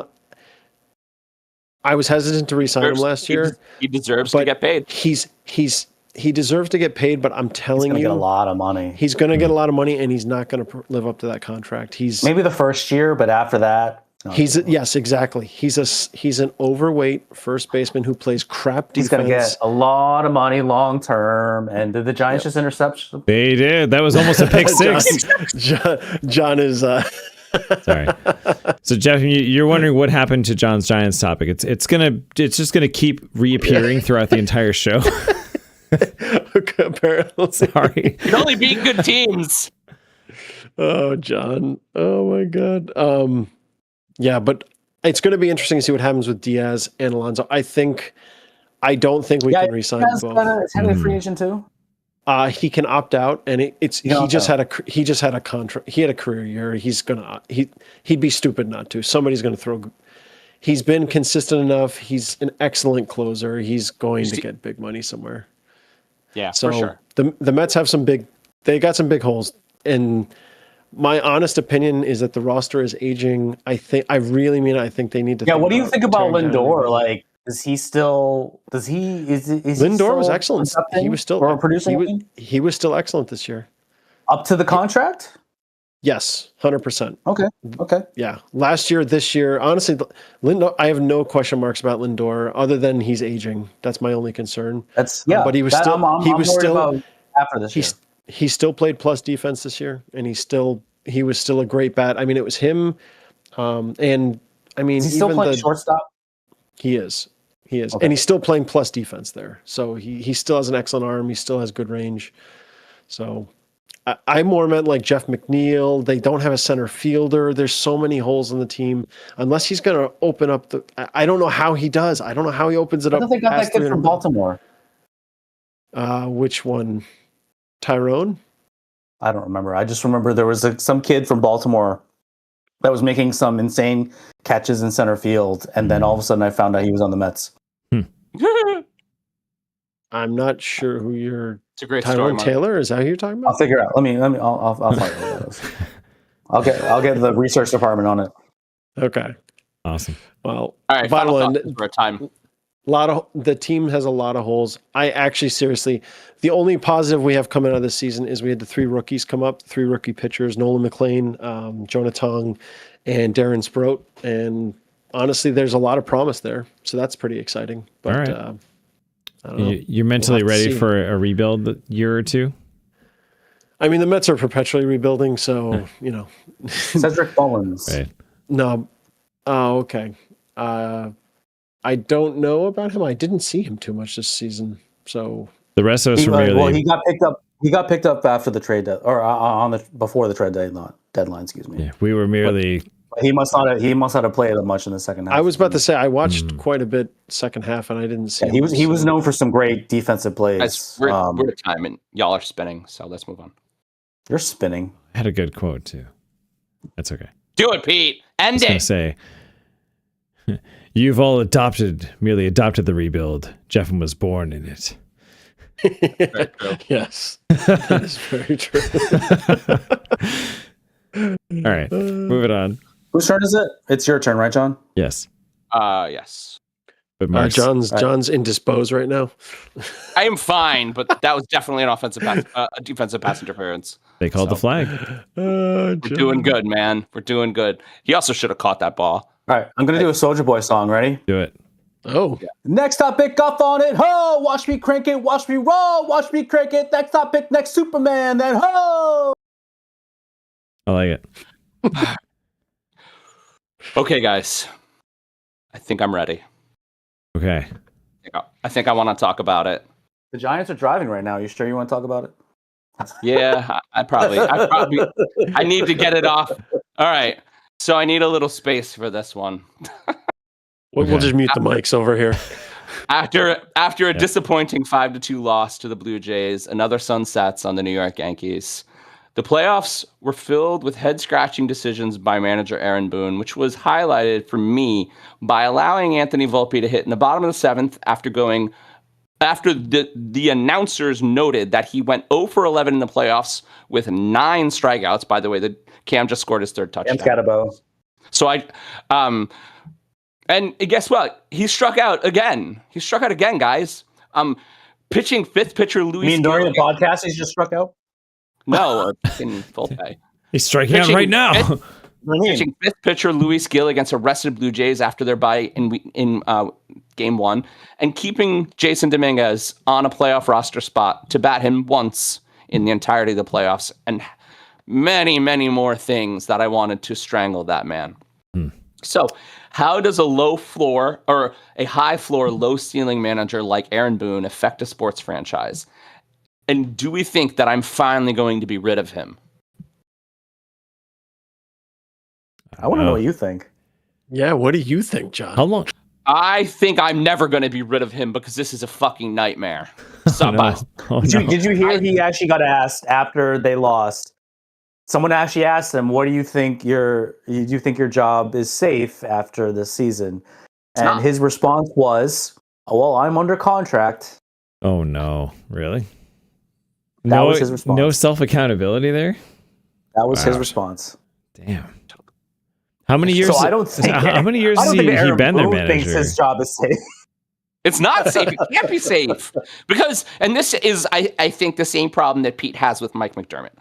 The Yankees are always Sean McDermott. I always say Mike McDermott. I know. It's all good. I got you.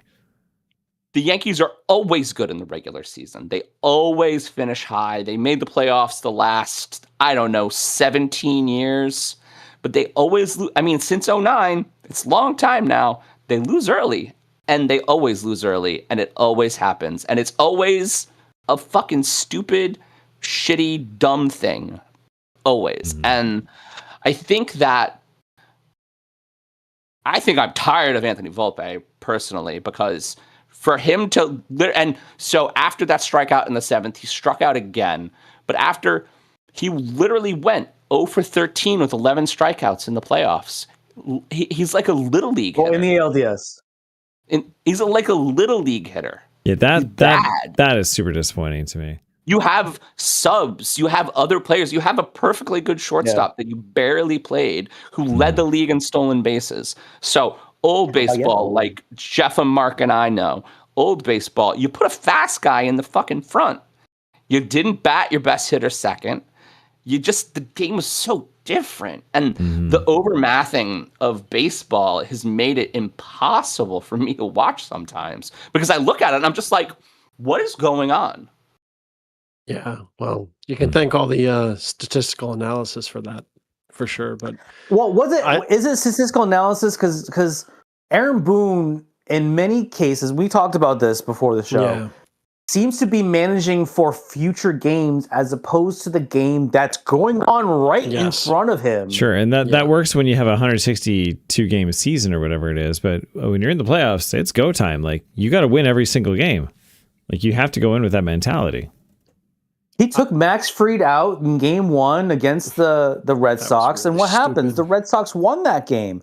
And the fact that he was trying to save people for game 5 while game 4 is going on in the ALDS is insane to me. Well, and you're on the verge when you're down and you're about to be you're about to be kicked out and sent home. I don't understand. Well, actually, I'll just ask you this, John. If George Steinbrenner was still alive, would Aaron Boone still be the manager of this team? No fucking way. Boone would have gone 3 years ago. No fucking way. After boning the World Series, after boning the ALDS, there's literally no way he would still be hired because Hal is not George, and Hal will never be George. He will never ever be George. He manages the team in a completely different, asinine way. I mean, at the end, George was doing some dumb shit. I don't think Hal does anything anymore.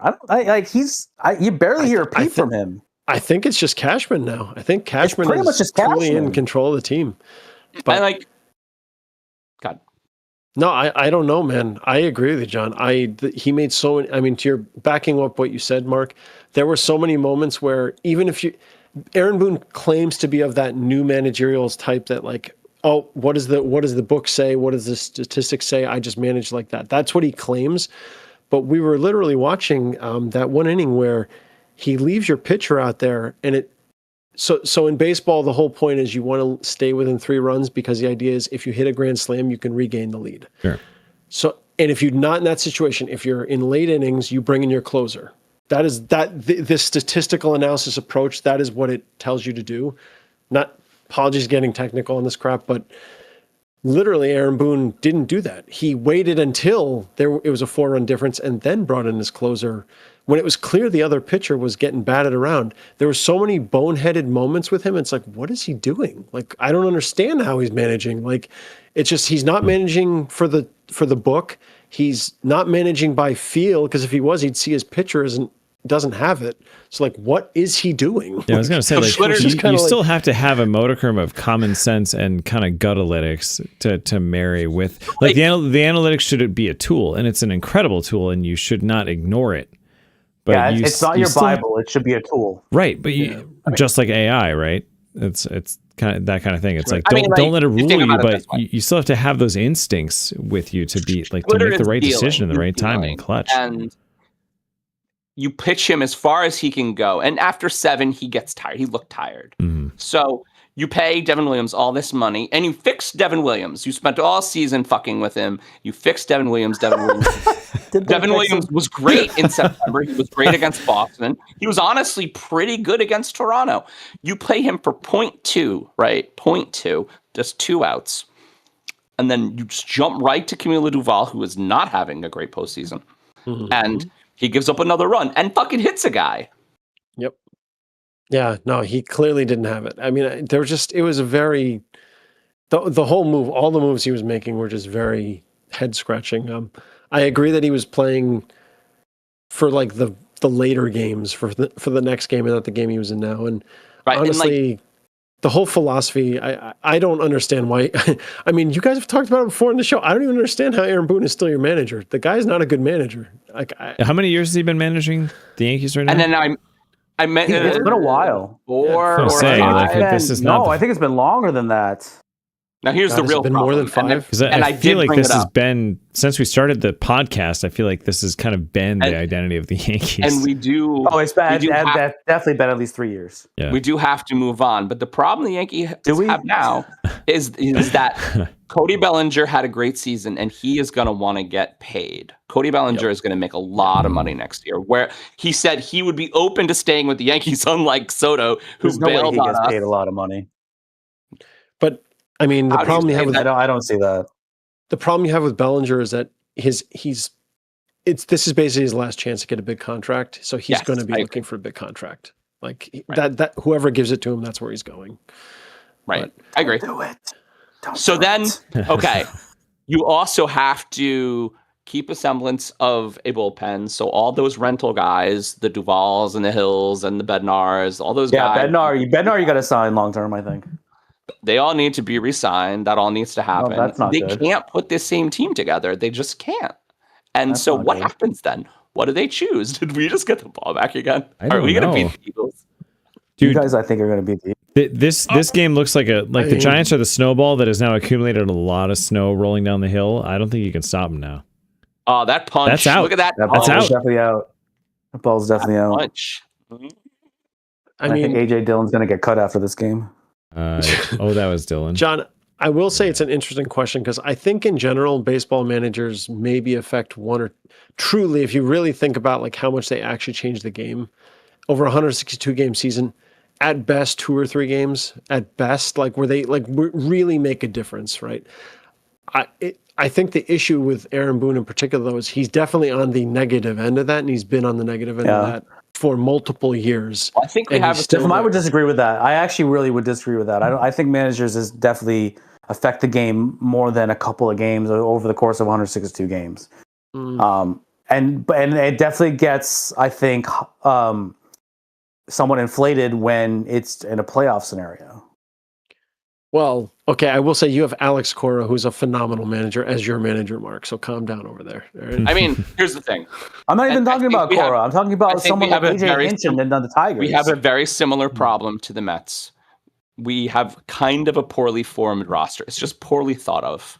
Yeah. And it's all very expensive now because they do get a lot of numbers. And so you have a poorly formed, expensive roster. Like we hit a moment in game 1 where, or was that the Red Sox? We hit a moment in that Red Sox series where we didn't have any lefty bats. We ran out. We just ran out of lefty bats because we used them all. And so how do you fight a poor... I know. It was really stupid. It was really stupid. How do you fight a poorly formed, poorly managed team? Well, you tear down, but you can't because you're a New York Yankees. You can't tear down. So then with that problem and a poor manager, you just win the regular season every year and you never win the playoff. You never win the World Series ever again. All right. Stepping back, the Yankees, you still have Cole coming back. You still have a pretty impressive pitching staff. Your pitching staff next year is going to be pretty phenomenal. It's going to be pretty nasty. Yeah. Well, if Schlitter hits, save that bullpen. If Schlitter hits and Schlitter hits cheap for at least 1 or 2 more seasons, I'm so excited. Yeah. Anyway, we got to bolster that bullpen, though. Yeah, we're overtime. We're over. It's all right. I knew this was going to happen for this one. It's okay. Here's another fake sponsor, Task Tamer, the productivity app that gently bullies you into finishing your to-do list. Task Tamer, get things done, or else. Oh, no. Whoa. Is that a threat? No, merely a strongly worded suggestion. All right, I'm gonna attempt a Kanye West song. All right. Okay. Oh, God. Okay. Here we go. Nah, that don't kill me, can only make me stronger. Need you to hurry up now, cause I can't wait much longer. I know I got to be right now, cause I can't get much longer. Man, I've been waiting all night now. That's how I've been on ya. Work it harder, make it better, do it faster. It's next topic. Okay. All right. I'll give you that one. That was good. So, Paul Skeens, the name engorges many MLB GMs on the possibility of him being unhappy next year after potentially another dreadful season in Pittsburgh. The kid finished with an ERA less than 2 and 216 strikeouts, yet his record was 10-10 after only having 3.38 run support per start, which was the 6th worst in the majors for anyone with at least 20 starts. Pirates don't seem to be wanting to build a team around him through free agency, as they have consistently been in the bottom 4 for overall team salaries every year since 2018. Now, being a Red Sox fan, I've seen homegrown players leave after an owner didn't want to open his wallet, i.e. Mookie Betts, Xander Bogaerts, etc. And we only saw them become competitive after loosening up that wallet. So everyone, how loyal should players like Paul Skeens be to teams that groomed and developed them? And do we feel that Skeens will jump ship soon? Well, he can't go anywhere. He's under team control. For how many more years? What if he has to be traded? He's literally, he has 4 years of team control. They're not. I get that. They're not going to let him go. There's no like. You don't think they're going to let him go? No, he's 23. He's the kind of player you could build around. He's. What if he refuses to pitch? What if all of a sudden, oh, my elbow hurts? Yeah. Okay. Well, then it becomes my elbow problematic. hurts. I think I need Tommy John surgery, guys. No, I mean, Mark, I understand the exercise you're trying to play, but like Pittsburgh would be stupid to trade him unless they literally got back like a major league roster for him. Like, I mean, like. He's literally one of the best pitchers in the league. Probably the Yankees or the Mets might be foolish enough to trade the farm for him. I mean, again, he's cheap. So the way the major league contracts, the way the major league contracts are structured is the first 4 years of those 6 years of team control. Essentially, you're cheap. You're well under $1 million. Absolutely right. When you get to year 5, that's why the Athletics were so good under the Bill years. And in year 5, you get arbitration, and that's when all of a sudden the pay starts shooting up. So that's why I'm saying he's in year 2. They'd be stupid to do anything with him in the next 2 years. If I'm the Pirates, I just sit on him and keep trying to build my team. Yeah, he's in his second season. Well, his second major league season, but wasn't he in the minors for a couple years before that? But that doesn't matter. It's major league service time, 6 years. Okay. Oh, because, I guess development deals tend to be like 7 years sometimes. Because you're right. That's right. Because they only look at major league service sometimes. So do you think he's essentially marooned on the island known as Pittsburgh? Yes. Yes, I do. I don't think he's going unless some team literally throws. I mean, to get him away from a team, you truly have to give a farm system up. Really. I mean, who's going to do Hello, Yankees and Mets. I love that you keep saying this. I mean, the Mets really. I mean, what's the Mets farm system look like right now? Like, could they actually do something like that, or would they have to? It's rated very give high. up their entire 2028 draft class? It's rated very high. I think if you look in Baseball America, it's top 5. So, okay. But I don't know that the amount you'd have to give up to get him at this point in his career. Like, I don't see how anyone would pull him away. I just don't.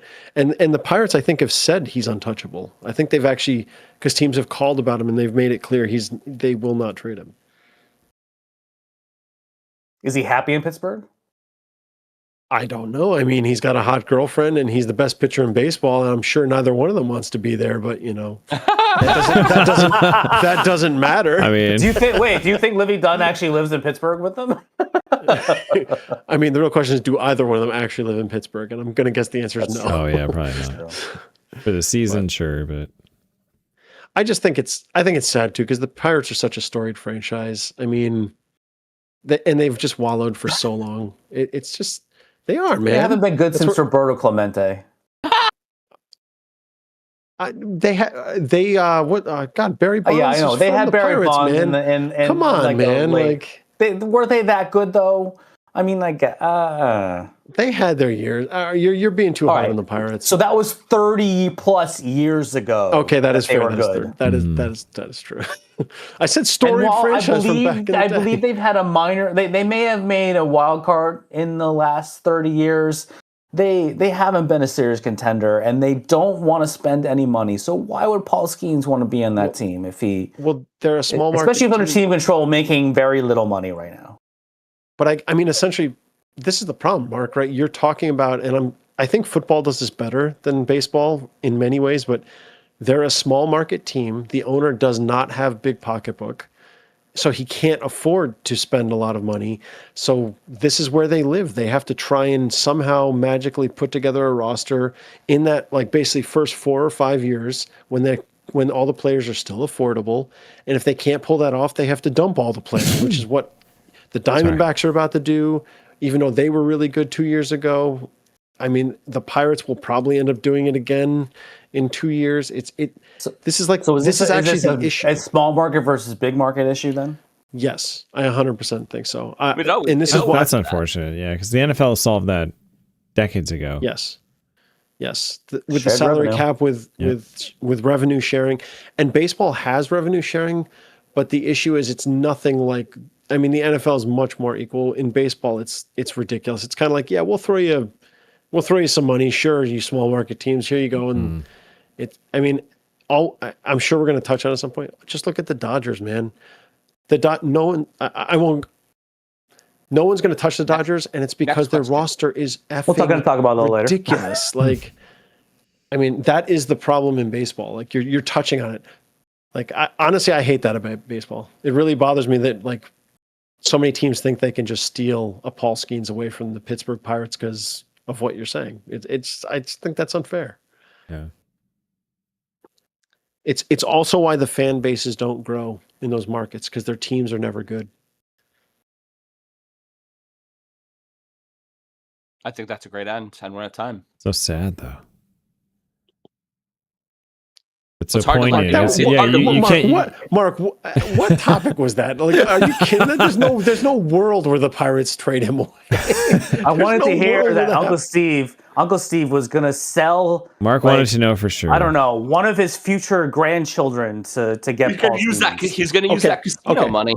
Okay, actually, all right. If we're gonna go crazy scenario, fine. I will play with you on this. All right, let's do this.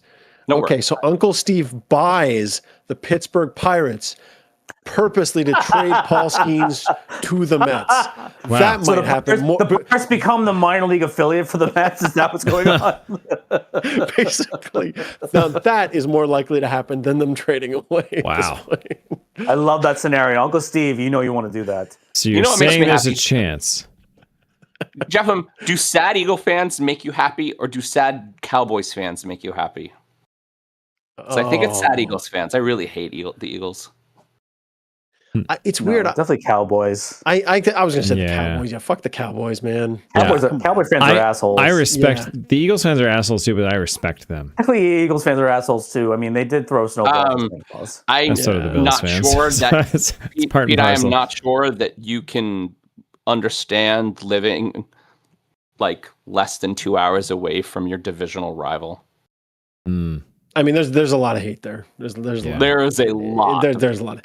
It's not sure, Cowboys yeah. level hate though. The Cowboys level hate is much. But everybody is- hates the Cowboys. Jesus, Yeah, this but team they're- is they're- so fucking fun.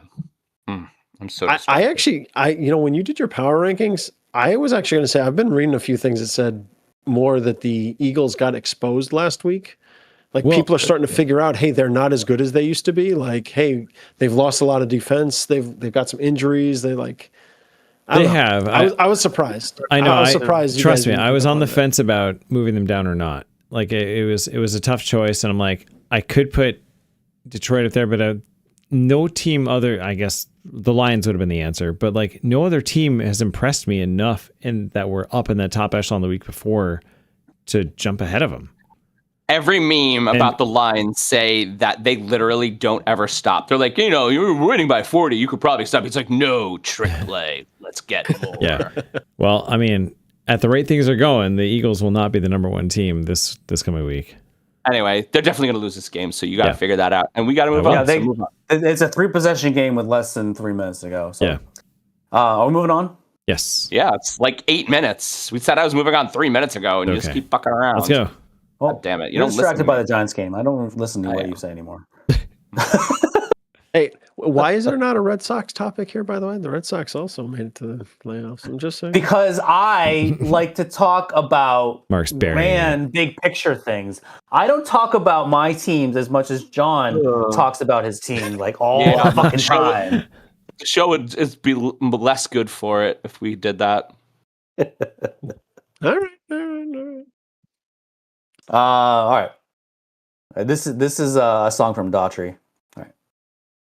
Well, this next topic, it's a place where I belong, and where your love has always been enough for me. It's next topic. No, I think you've got it wrong. I don't regret this talk you've chosen now for thee. So I'll ask my nerd baseball question. The world champion LA Dodgers continue to roll through the MLB playoffs, though they did have a boat race with Philly last night. Mostly unscathed, taking 2 out of the first 3 games, the NLDS, against the second best team, probably in baseball, the Phillies. Despite our early season guarantees they would win the World Series again, which they are well on their way to, the high-priced Dodgers pitching staff struggled with injuries throughout the season.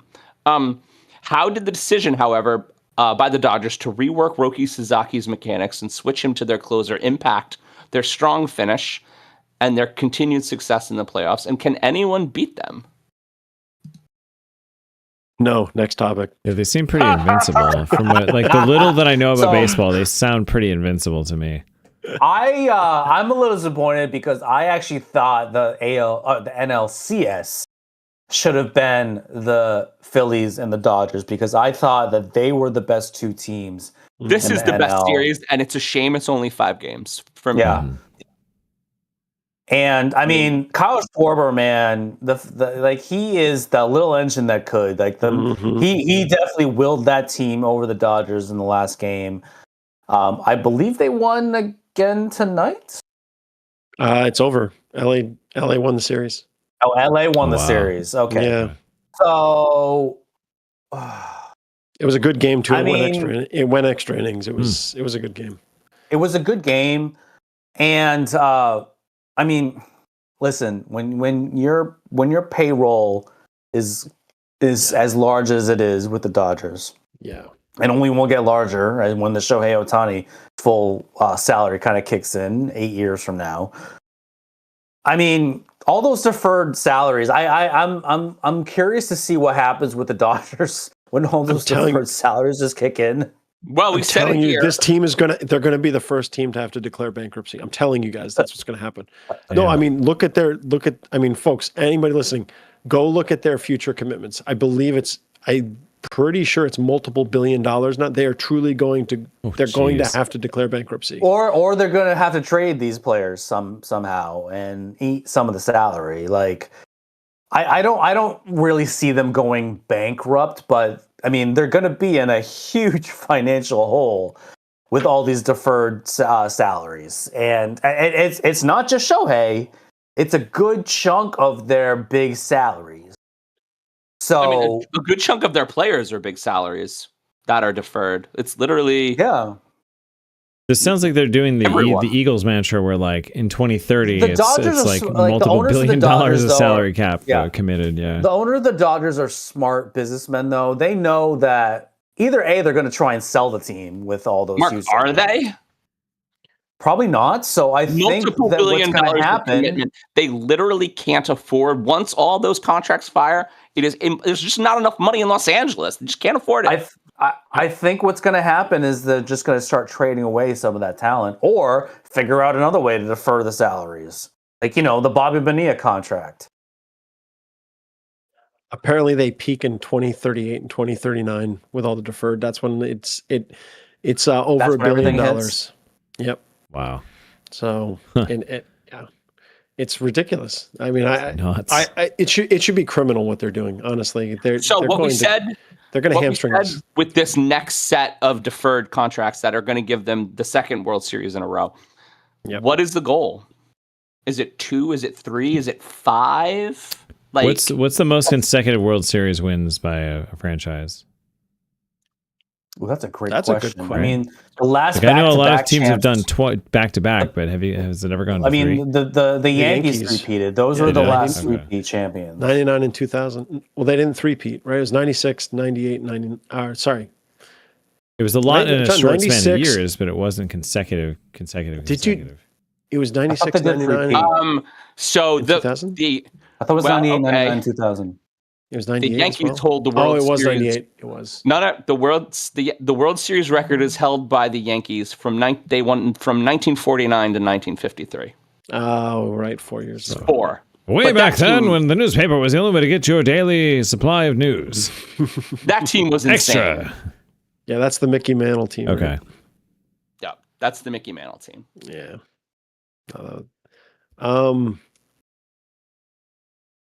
What were we talking I about? don't know. We're talking- So, I think we started talking about the Yankees again. No, we did. It But always in terms of happens. the Dodgers, Yeah. um, Dodgers. Is so it? I don't know if any amount of championships can justify the financial ruin Yeah, that's going this to be is- on that team. it's going to be horrible. Like truly, Yeah. this isn't like football where some of the teams defer contracts to bet on the salary cap growing. That's different. It's Right. truly, if you look, like the Dodgers will not be able to meet their financial commitments. Like truly will not. It's a different Unless they raise their situation. ticket prices to like 1,000%. which, They might. but that may deter a lot of fans as well. I mean, I Side guess note, someone's gonna fill those Chavez seats, Ravine but is a still. dump. It's not a that? good park. Chavez You know, Ravine. that's a very good point. Chavez Ravine, like, is it's only good for the name, the fact that it's where the Dodgers play. But I mean, compared to a lot of these other stadiums, like you're right. yeah. It's not. Chavez it's not Ravine has really been a that dump good. for a while. Yeah. I mean, so like in terms of the team itself, I don't know. The Dodgers I don't know who's going to beat them. The experiment with their pitcher, with Sasaki is really yeah. interesting.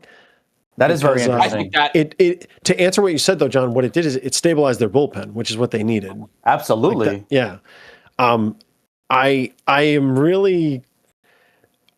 I don't know how you guys feel whenever throws somebody says they fix somebody. I know. Don't get me wrong. I saw that he was in the minors. He was toiling away, but I love when teams say like, "Oh, we made mechanical adjustments and they fixed something." And if you ever look like, I swear to God, it's usually just confidence in these guys a lot. It's not really like, but they all like to say they're masterminds. Like, oh, we tweaked his his extension and his elbow, and we changed the way he rotated his trunk. And you're like, okay, I think that Jeff, I agree There's with some you. I merit think in like that, though, right? for the most part, I think it is kind of a confidence boost. I mean, there's definitely been some examples of where someone actually did tweak a little bit with their mechanics and whatnot. But I think you're right. Overwhelming majority, it's really just a confidence I mean, thing. he's struggled. He's struggled. I haven't seen this guy long enough to know what exactly. And now what he the has issue a was 100 and mile whatnot, per hour but- split finger fastball that looks like a knuckleball. That thing is Yeah. literally unhittable. It's gross, Yeah. honestly. yeah. I mean, I think it's And what is he? 23? yeah. He's I young. think it's confidence. He I will looks say like the he's splitter. 14. Jesus. He looks- As But Lee- he's got we told you this last year. So all of the Japanese players that are currently on the LA Dodgers are all part of the Japanese national team that won the World National Championship. team. Yes, literally. And that they're part of the financial commitments. They've paid all these guys in deferred payments and everything. It's insane. But I mean, he's really good. The guy's electric. I mean, there's no question about it. He stabilized their whole bullpen. I will say his off-speed stuff, that splitter is ridiculous. And I don't know. Absolutely. When you throw 100 miles an hour and your splitter is 93 or 4 or whatever like that, like That seems first of all, insane. splitter in Yeah. general is insane, and we're going to his talk a splitter- little bit about that a little bit more. But you're absolutely right. Like he has become the closer. I'm not 100% sure if he's going to be a closer after the season. if you watch him, The reason I think he plays as a closer better, John, to answer your question, he was a starter, right? And he struggled as a starter. That's how it started. Then they said, hey, simplify things. If you watch his motion, he's one of those guys that there's a lot of things moving. And A when lot of you're doing Japanese it, pitchers do that, though. I know, but like if you watch him, like everything on that guy is moving, his legs, his hips, his arms. I'm saying is like when a guy's moving that much, they generally generate a lot of movement on their pitches, but at the same time, it's hard for them to keep their mechanics together. Yeah. And you gotta have especially as a balance. starter, when you're trying to do that over 7 innings. That's a lot more moving So- parts you have to get exactly right too, right? So Exactly. Like he I mean, reminds me of, that's definitely something It's like of my golf Japanese swing. pitchers. Like Hideo Nomo did that. Yep. Uehara did that, but Uehara ended up being a closer. So that's just something that a lot of Japanese pitchers do. It's in a lot of respects, it's a showboat kind of thing. It's because you're trying to essentially distract the batter with all this movement. But you're absolutely right, Jefim. It definitely comes down to being able to still have that control over your pitches. Command is huge. All right, it's Especially when 11:22 you're and we throwing have so far. it's 11:22 and we have 2 more questions to do. So move your ass. Well, you Final killed thought. it, John. Next topic. Next topic. Sorry, I let you go 3 minutes extra, even though I You said wearing a Cookie Monster shirt, Pete? You're wearing a Cookie Monster Yeah, shirt. so- That's I got this for we did a fake hipster party for, well, not fake, but like an ironic hipster party for Scott one year, and we all came dressed as hipsters. So I had this on underneath a flannel and some like sunglasses that I took the lenses out of, and that's solid. it says street life. cookie, start with I think Elmo's All right, riding a bike with a bike helmet back there somewhere. I'm not mirrored, so I can't. Yeah. It's amazing. Yes. By the way, John, I'd like to point out this is the length of a normal Jefim episode.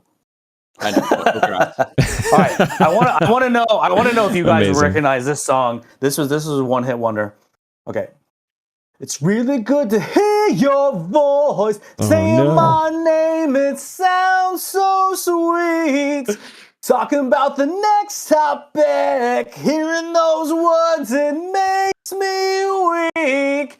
And I never want to say goodbye. But John, you know it's hard to be faithful when you say the next topic. That's pretty good work. All right, Hinder, calm down over there. Yes, Hender. So- Lips of an angel. Yeah, so that song, and there was this big promo where Hinder was giving away their truck on an Albany radio station, and that's pretty much my entire memory of Hinder.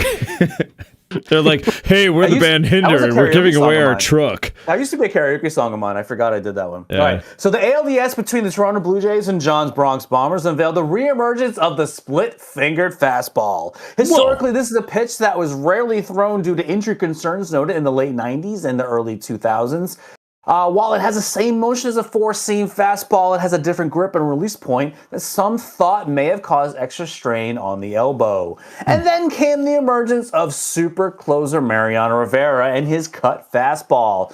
Soon enough, everyone seems to be throwing a cutter, and the splitter somewhat became a lost relic. However, 2024 saw the highest number of splitters thrown ever, and they certainly were prevalent against John's Yankees.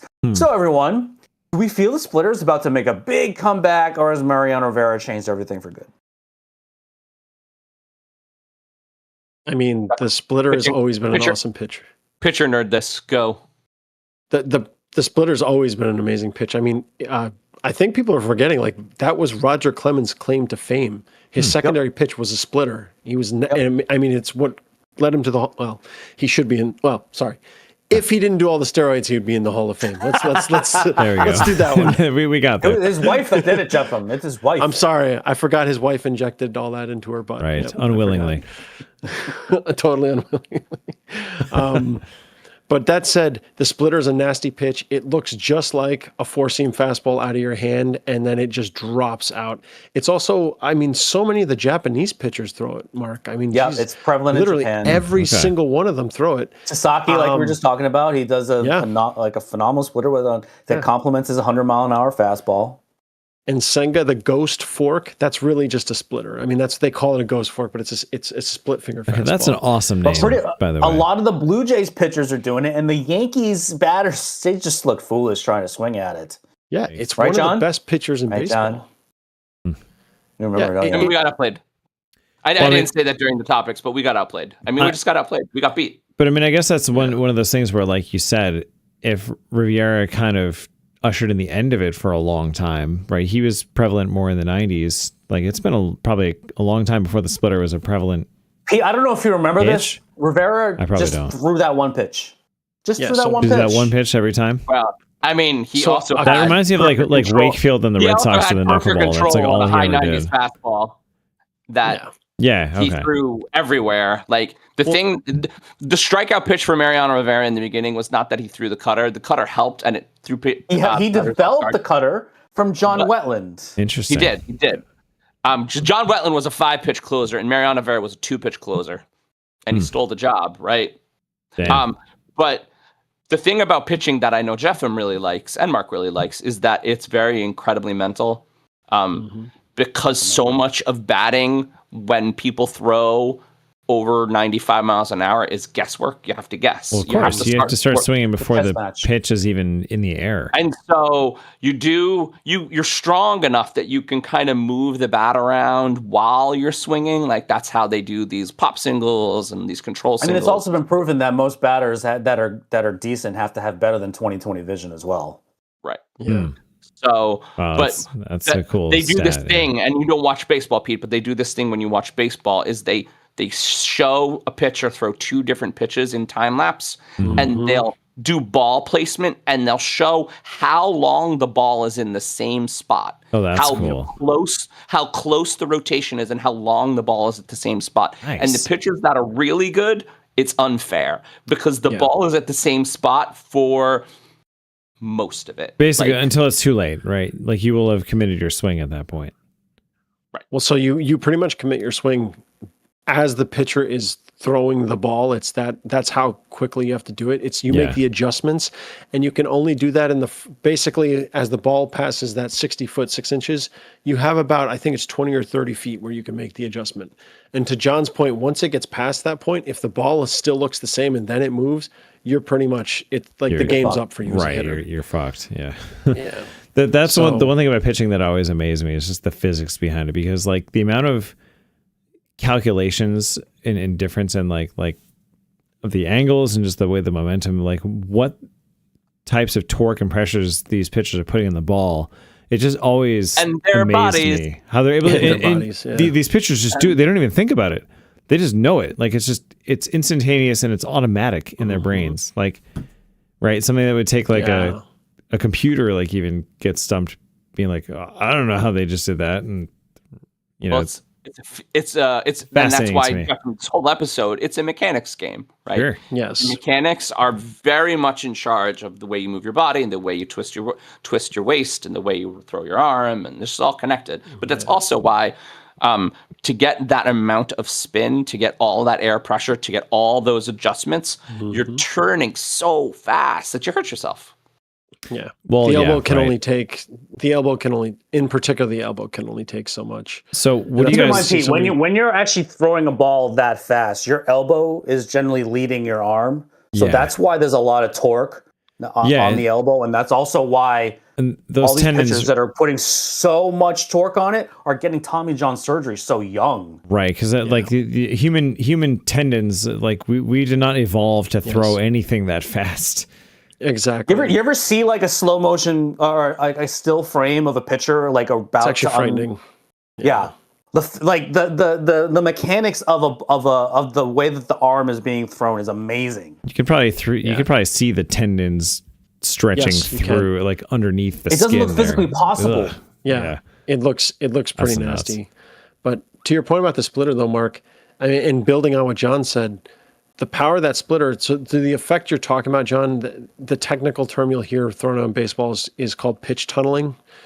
So the idea is the four-seam fastball comes in, and it generally comes in straight or rises somewhat, the four-seam in particular. And all that means is it doesn't actually rise, but it doesn't fall as much as your eye would think. It doesn't fall as much as the split, normal pitch. So that's what a four-seam fastball does. The splitter looks just like a four-seam fastball out of your hand, but the difference is it drops dramatically at the end. So instead of it doing what your eye instead of it doing what your eye would think it would do, is just like, four-seamer, it's going to stay straight or rise slightly. It basically just falls off the cliff when it gets close to the plate. It's like yeah. It's a sudden drop, right? too. It's not a linear drop. You're talking this like exponential curve. And that's also why it's hanging, and then it's done. That's also why pitchers with good changeups, National League Devin Williams, are so hard to hit, because you'll throw something 95, you'll throw something that looks exactly the same, and it's going 84, and it's just like you can't adjust fast enough. You just can't. So here's the thing. I mean, we've talked about this, that kids are getting Tommy John surgery in high school now, or that every single pitcher now is getting a Tommy John surgery. I mean, the whole thing with the splitter, it was never actually scientifically proven. It was just something that people thought. But meanwhile, now we know that pitchers with terrible mechanics that are still able to throw over 100 miles an hour definitely need Tommy John surgery. Do we think a splitter is going to make a reemergence here? They don't have the numbers for this year, but last year in 2024 was the highest rate of split finger fastballs that we've seen ever in Major League Baseball, or at least as long as they've kept those records. And it's such a devastating pitch because it's got the same motion as a four-seam fastball. So and especially after seeing the Yankees just fall victim to so many split finger fastballs, do we feel that a splitter is all of a sudden everyone's gonna have a splitter now? I see what you're. I don't think a team. I think that imitation in sports is highest form of flattery, and I think that everyone had a cutter after Mo. Yeah, but there's no one pitcher, one dominant name who has a splitter that uses the splitter. Sasaki might be that phone pitcher. Maybe. But there's a number of the Japanese. It needs to have a guy who's changing the game for people to copy it, and really, you're not wrong. Specifically for kids to copy it, like players who play in the National Little League, players who play in high school, players who play in college. Those guys are like, hey, Mariano Rivera, the best closer, has a cutter. I'm going to develop a cutter. Yeah, I mean, for our generation, Mariano had the cutter. Randy Johnson had that frisbee slider. Pedro Martinez has that circle changeup. Like each one of those guys, you can name the pitch. Okay, but Randy Johnson was 6'10". Super long and lengthy. Yeah. And Pedro Martinez had these long ass banana fingers. It was crazy. Mariano Rivera, there really wasn't anything physically different about him. He was just a guy that perfected this one pitch and blown up birds. And blew up birds. That was Randy Johnson. I mean, to be fair, the cutter. There's plenty of people who have phenomenal cutters. God, we could get so technical on this. So there are pitches that literally they have. And again, you can throw a cut fastball the same exact way as a four seamer as well. It's just, and it's even got the same grip. It's just for a different position on the ball. But you supinate. So what happens is it's the way you throw what is that word? A slider. What a great word. It's called supination. Wow. Okay. So when you release supination balls. Yeah. So all right. So there's two different ways to kind of spin a ball. It's you either pronate a ball. All right, Mark. All right, we're gonna do this. How do you guys just have all these baseballs just right off the screen? Pronate a ball. That's incredibly convenient.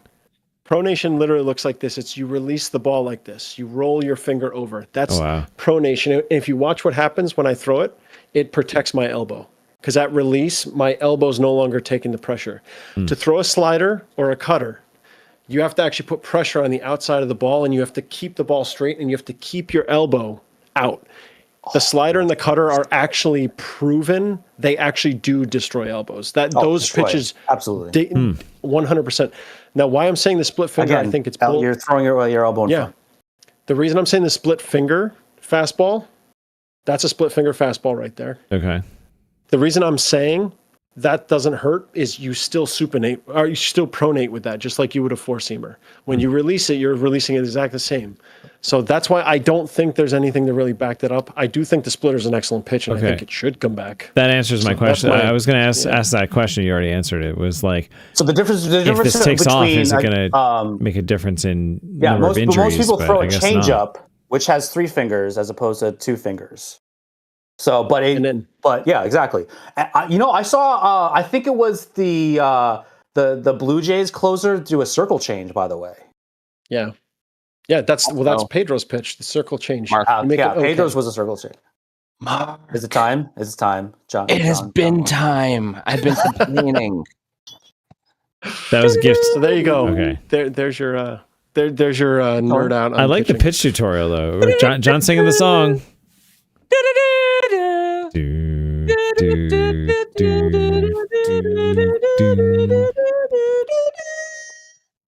It's the final topic.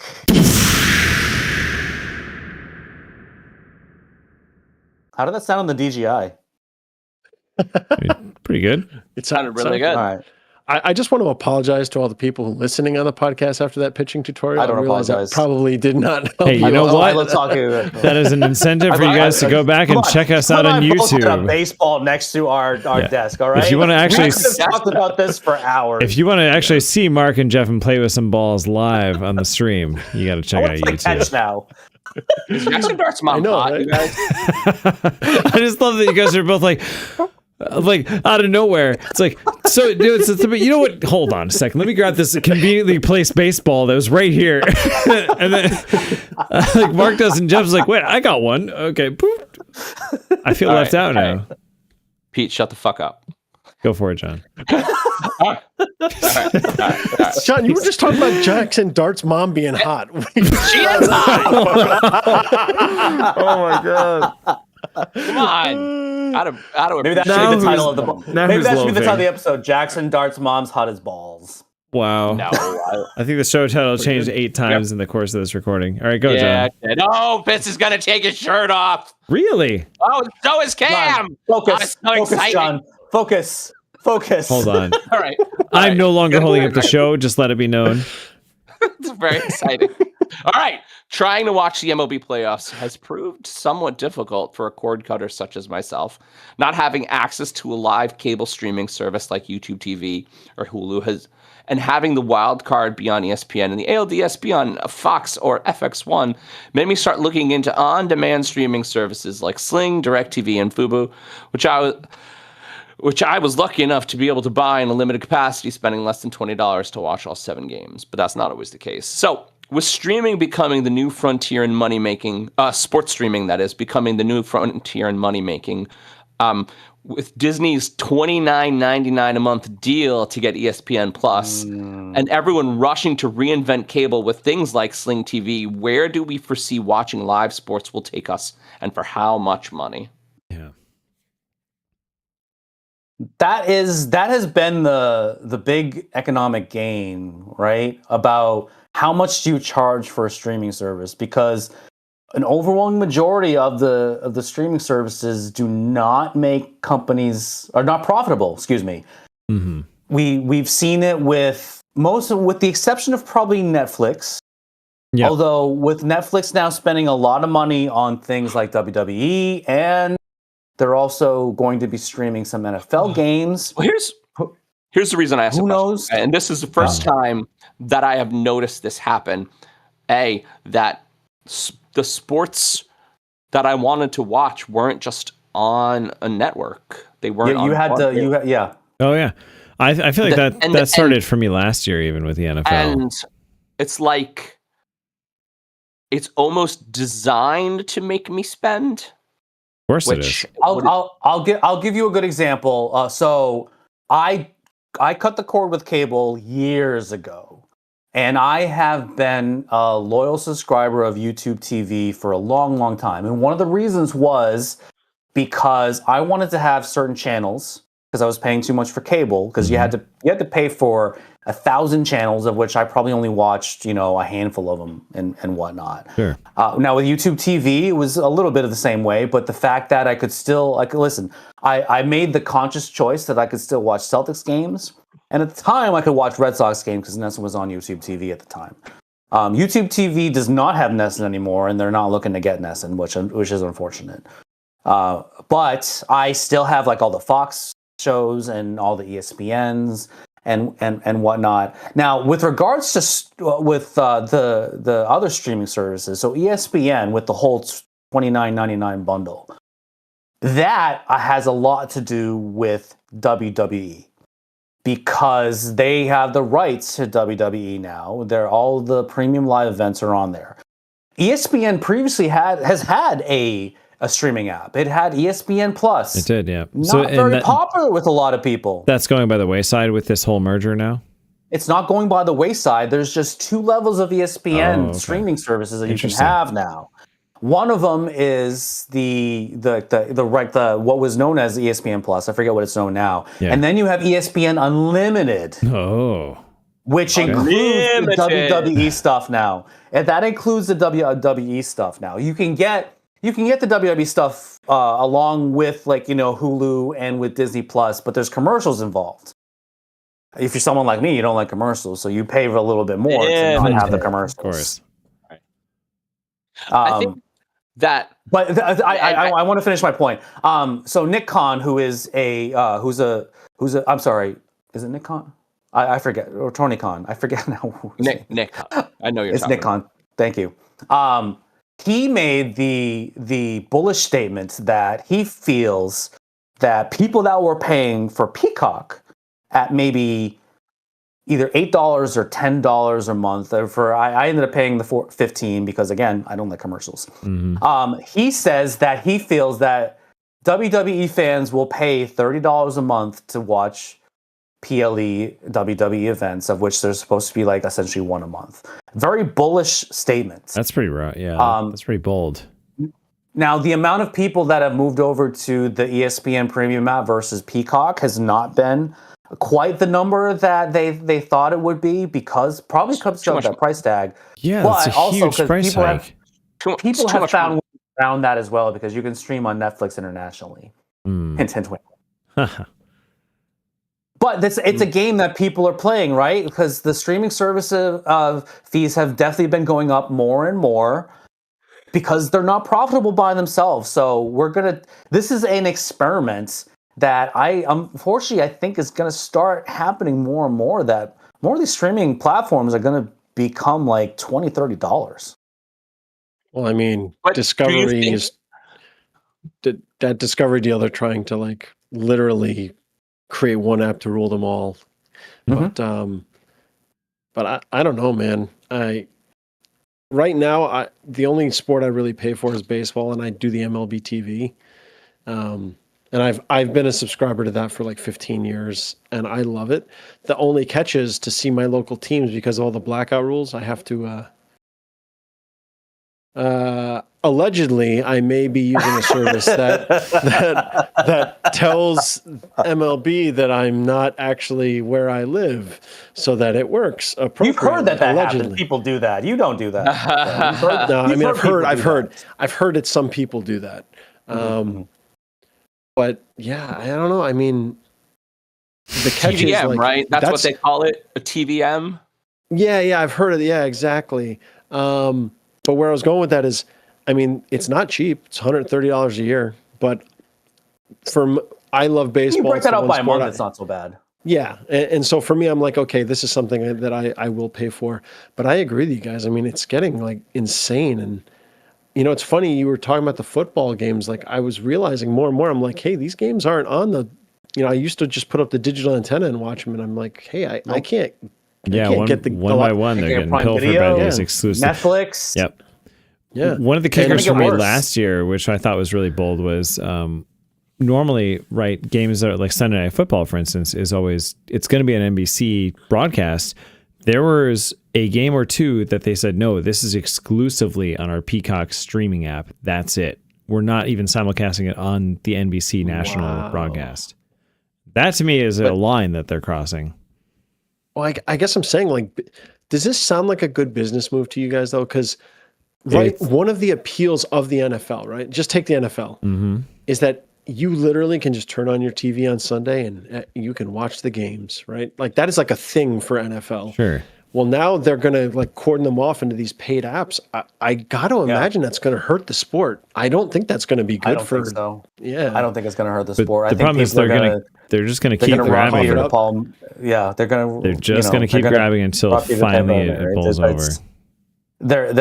People love the NFL. I am waiting for this though. The NFL, and they're starting this already, I think they're trying to, I think, get rid of all these TV contracts, and I think they're going to want to stream everything on the NFL app. Because I think similar to what MLB does. Okay, I would almost agree with that. There's a lot of quality improvements they would need to make before that would be exciting.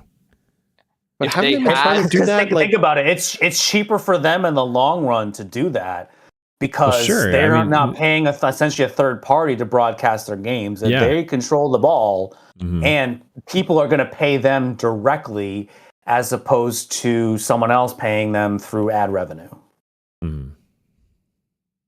Well, I mean, it's about control with all this stuff, right? They want to have exact penny pinching. I think the NFL is that egotistical to do something like that. Not necessarily tomorrow, but I think long term, that's what the NFL wants to do. They want to be able to control their own rights. And you know what? To be honest, I think the NFL could get away with it. I think they're one of the few organizations that if they did put all the games on an app and said screw it to everyone else, I bet. I'll take back what I said before. I bet you're right. I bet somebody would pay for that. I bet most people would pay for that. So the catch is then, do these other services say, hey, wait a minute, those games are that valuable to us, we'll pay you to not do that? If you're following me, yeah, maybe. Does Amazon basically say, holy crap, this is worth so much money? From a long-term perspective, I don't know if I don't think that's a very good business plan for the long term, because you want to make your product available to as many people as possible. And I don't necessarily know if people would be willing to pay for the NFL app for whoever knows how much it would be, $20, $30 a month or something like that. Yeah. And then keep in mind, you also maybe would have to do, maybe the NBA follows suit, maybe Major League Baseball follows suit. Well, once one falls, they're all gonna. And if the NFL starts, they're dad, right? The NFL's dad. Yeah. As of right now, I think all these sports leagues are just trying to make as much money as possible. Sure. But eventually, I think they're going to want to control the revenue stream themselves. Yeah, and because that's from a profitability perspective, that's what's going to work for them the most. They might not be making as much revenue, but profitability perspective, they're definitely going to be putting more in their pocket if they control it themselves. Did you guys follow the NFL Sunday Ticket court proceedings that happened last summer? No, what happened? So basically, they lost. Yeah, we did talk about it a couple episodes. They straight up lost. They were supposed to owe a shit ton, like in billions of dollars, I think, to payouts to everybody wronged in class action lawsuits and things like that. They didn't end up having to pay a penny. Why not? Because some stupid loophole at the end, they went through some like judge that was supposed to like give out the payments, somehow just like nullified everything after they lost the court case. So these fucking corporations are basically immune at this point. There's zero accountability. So yes, they will do whatever they want. I'll play devil's advocate for a minute here though. So we're saying they'll go to a streaming app, right? But there's a ton of money in advertising. Is the NFL really going to want to create their own streaming app and run an advertising Yes, because then they can get the advertisers to come to them. Here's the thing about that, Jeff. I'm sure they'll try. Every sport that you pay for on a streaming app also has ads. Every single one. No. I know, but we were talking specifically about the scenario that the NFL just gets everything on their own app. Yeah, and I guess what I'm saying is, do they want to become an advertising company too? That's a totally different. Are they not already? That's more money for them. Of course they do. And also, we're out of time. It's all about the dollar bills, y'all. Come John, on. why do you always end it on think like a Republican. dystopian? That's how the show. Yeah, he always ends it. He always ends the show on. We just wanna- Yes, the last topic is a dystopian topic. It was a thinker. This is how it goes. So that has been our topics. We will be back next week with our friend Peter Pond, and I will be shooting from a remote location. Ooh. In the meantime, you can catch up on our old episodes on our YouTube channel, www.youtube.com/@iftheseballspod. And don't forget to subscribe to us by tickling that little bell. Ding ding. We would like to thank our guests for joining us this week. Thank you, Jefim. But Thanks, You're welcome, John. gents. Thanks, Jeff. Baseball. Baseball. Baseball. We go baseball. You can follow or like us on our socials at If These Balls Pod on X, Instagram, Facebook, maybe Threads for a while, TikTok, and Blue Sky. Our website is www.iftheseballscoulddtalkpod.com. This is Mark Pescium for my partner John Companion, producer Pete Stephan. That's what we feel they would say if these balls could talk. And they will.